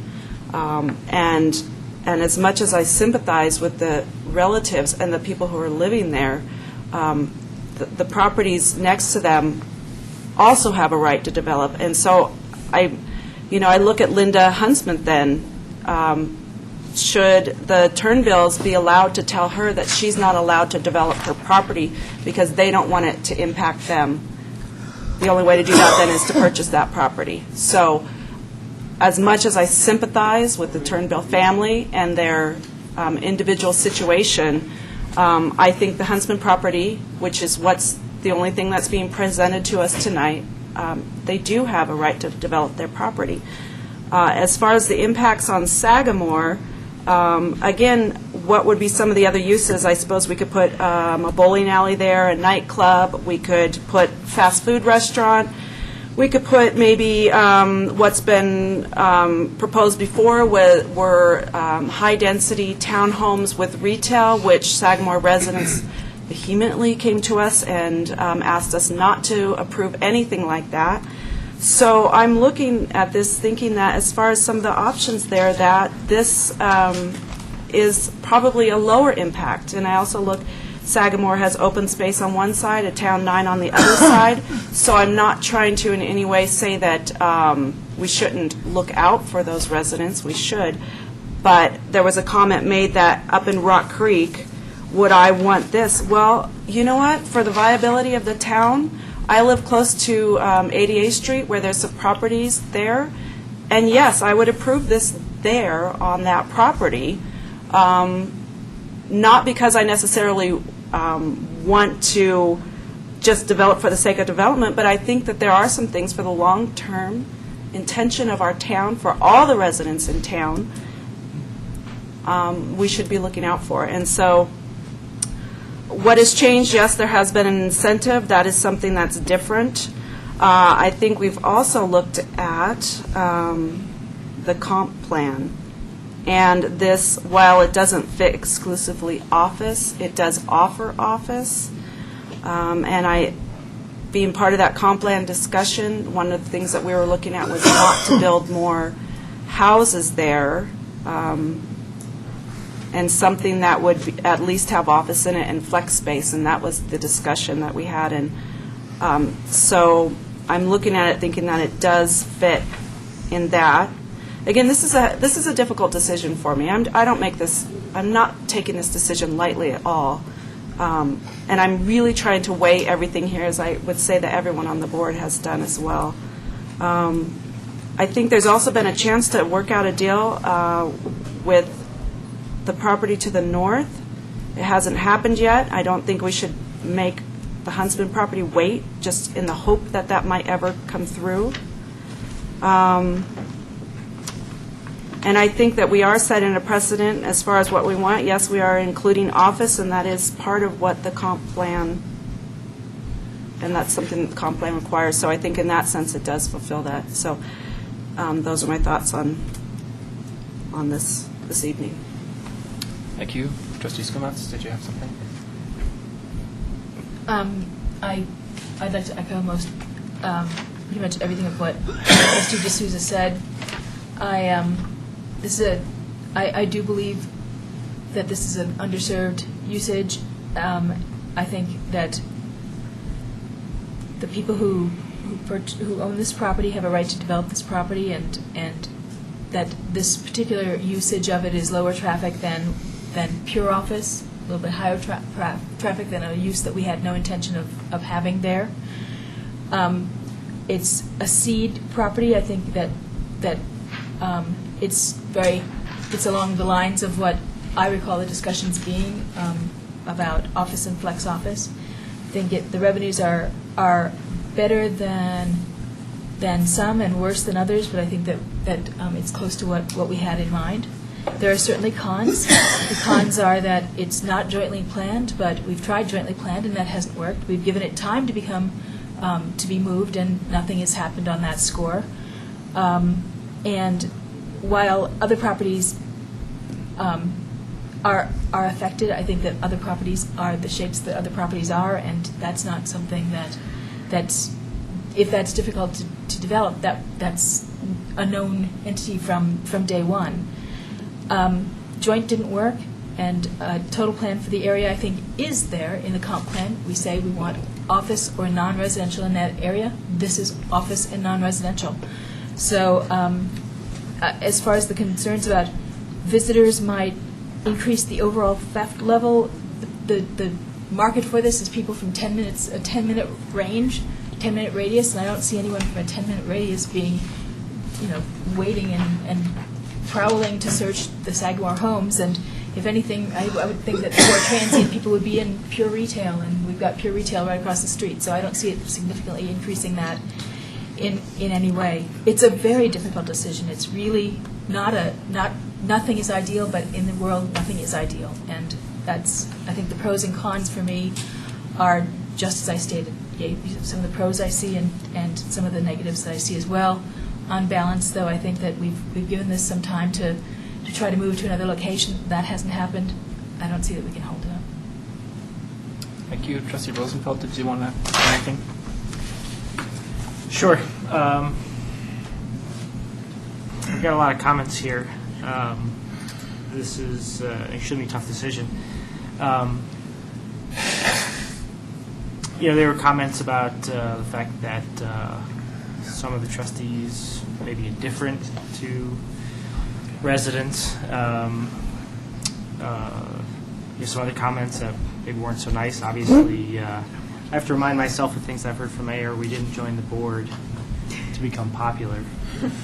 And it seems like these days there's opposition from all fronts on a lot of things that we're trying to do. Of course, there's this property, there's the land swap. When we looked at the town center a couple years ago, there's a lot of opposition to residential on the south side of that.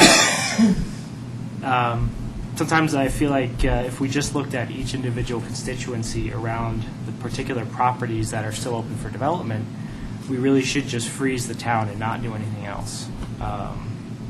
Unfortunately, I don't think that's the responsible thing if we look at what's best for the whole town. I think we're actually in a very fragile state. I don't think people realize that. We rely on a huge amount of our revenue from just a couple of stores. And as much as we probably don't want it to happen, we really do need to plan that sometime in the future that one of those stores is going to close, and then we're going to be in a lot of trouble. So I know this board and the previous board focused a great deal on trying to expand the commercial base that we have in town. And that's really looking at the interests of the entire town, trying to stay solvent, trying to keep our taxes low, trying to make sure we can provide good services. But as a result, it means that some things can move forward, and individuals who are near the properties are developed tend not to favor them. And that's unfortunate. I'm not quite sure if there's anything to do about that. Trustee Rosenfeld? Yeah? Hate to interrupt you. We got the deadline at 10:30. We want to extend, I just want We to... got rid of that altogether. We got rid of that. That's gone. We did? Yeah. I didn't know that.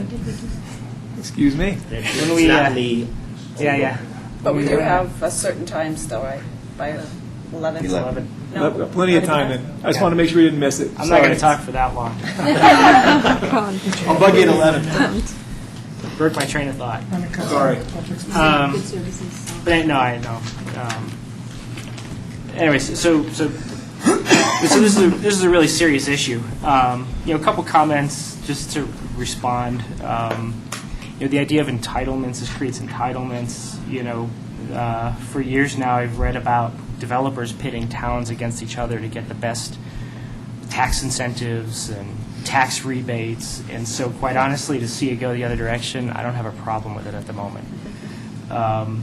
So from my perspective, I think that's kind of a self-serving argument. This is really difficult. I understand what a lot of people are saying. I originally voted for this development, and the added financial incentive, I think, makes it, sweetens the pot for me just because of the need to move forward, to generate some revenue in the town, to diversify.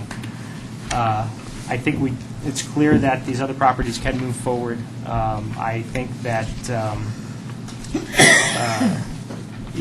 I'm certainly interested in finding ways to help them move forward and doing the things that we can do as a town and on the board to do that. But I think I've been here for a few years now, and I just haven't seen anything work in terms of comprehensive development across that area. And so I think we just need to move forward and let individual property owners try and make decisions. And I do see a way through this. I do see it fitting together long term. So,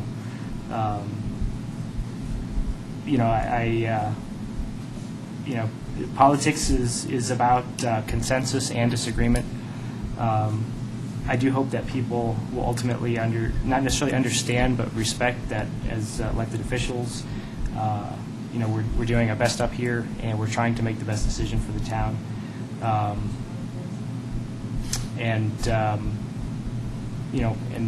Whatever decision is made tonight, hopefully we can just keep moving forward as a town and try to work together with what remains. So. Thank you. Trustee DeGoris, did you want to add anything? Nothing a lot has been said. I will reiterate that I've always liked your product, and I think it belongs in the town of Superior. But I think it belongs closer to CDOT, honestly. As I've thought it over for the last month, and as I've looked at the map, I think that's a better location than the Huntsman property. So. Okay. I guess my comments are, I thought that it was, it's a difficult decision, as everyone said. I'm not going to reiterate all the points. But it really comes down to weighing the pros of what's going to, if we're going to fulfill our comprehensive plan, which is basically non-residential. People have spoken to the thought that, well, we should put residential there. I continue to believe that would not be the best solution. I continue to believe that commercial property in that area makes the most sense. And so if we're going to put commercial property in that area, would I want a 2- or 3-story office building next to my property? I think that would be less desirable than was proposed here. And so for a variety of reasons that I elucidated last time, as well as what's been talked about tonight, I continue to believe that this is the best decision that the town can make at the time, given that we don't control all the properties. So I'm continue to be in favor of this project. So with that, we need to make some motions, one way or the other. The first item up is the annexation agreement and the resolution approving it. And they're in your packet if you would like to reference them.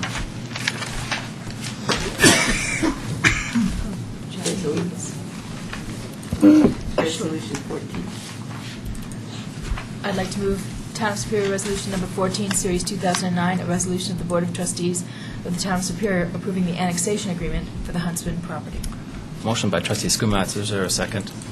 Second by trustee Gregoris. Further discussion about this matter? All in favor? Rosenfeld, Skumatz, Muckle, D'Souza, and Gregoris. Opposed is Sorelli and Williams. That motion carries. Thank you.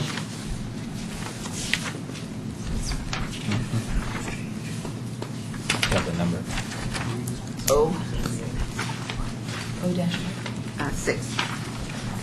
I'd like to make a motion, Town of Superior Ordinance Number O-6, Series 2009, an ordinance of the Board of Trustees of the Town of Superior approving a preliminary plan of development zone district plan for the Guardian Storage Development on certain property commonly referred to as the Huntsman property in case number PPD/ZDP-2008-2. Motion by trustee Skumatz. Is there a second? Second by trustee D'Souza. Is there further discussion about this matter? All in favor? Rosenfeld, Skumatz, Muckle, D'Souza. Opposed is Sorelli, Gregoris, and Williams. And that passes. Hang on. 1, 2, 3, 4. Yes, that motion carries. Thank you. So we're done with item number 8. I do want to say that I think what trustee Rosenfeld spoke about as well is that we are all here trying to make decisions that we think are the best for the town in the long term. And we sometimes have to come to a point where we will agree to disagree. So with that... Shame on you guys. Shame on you. Okay. With that, we're on to anything else to come before the board? Anything There is from not. Mr. Randall? Anything else from the board? With that, I have to. When you announced affirmatively that there was no way ever that I couldn't build this. Okay, I have to close the meeting. What was the reason? Was it racism? So, with that, I will adjourn the meeting. I can't. Why Thank was you. that?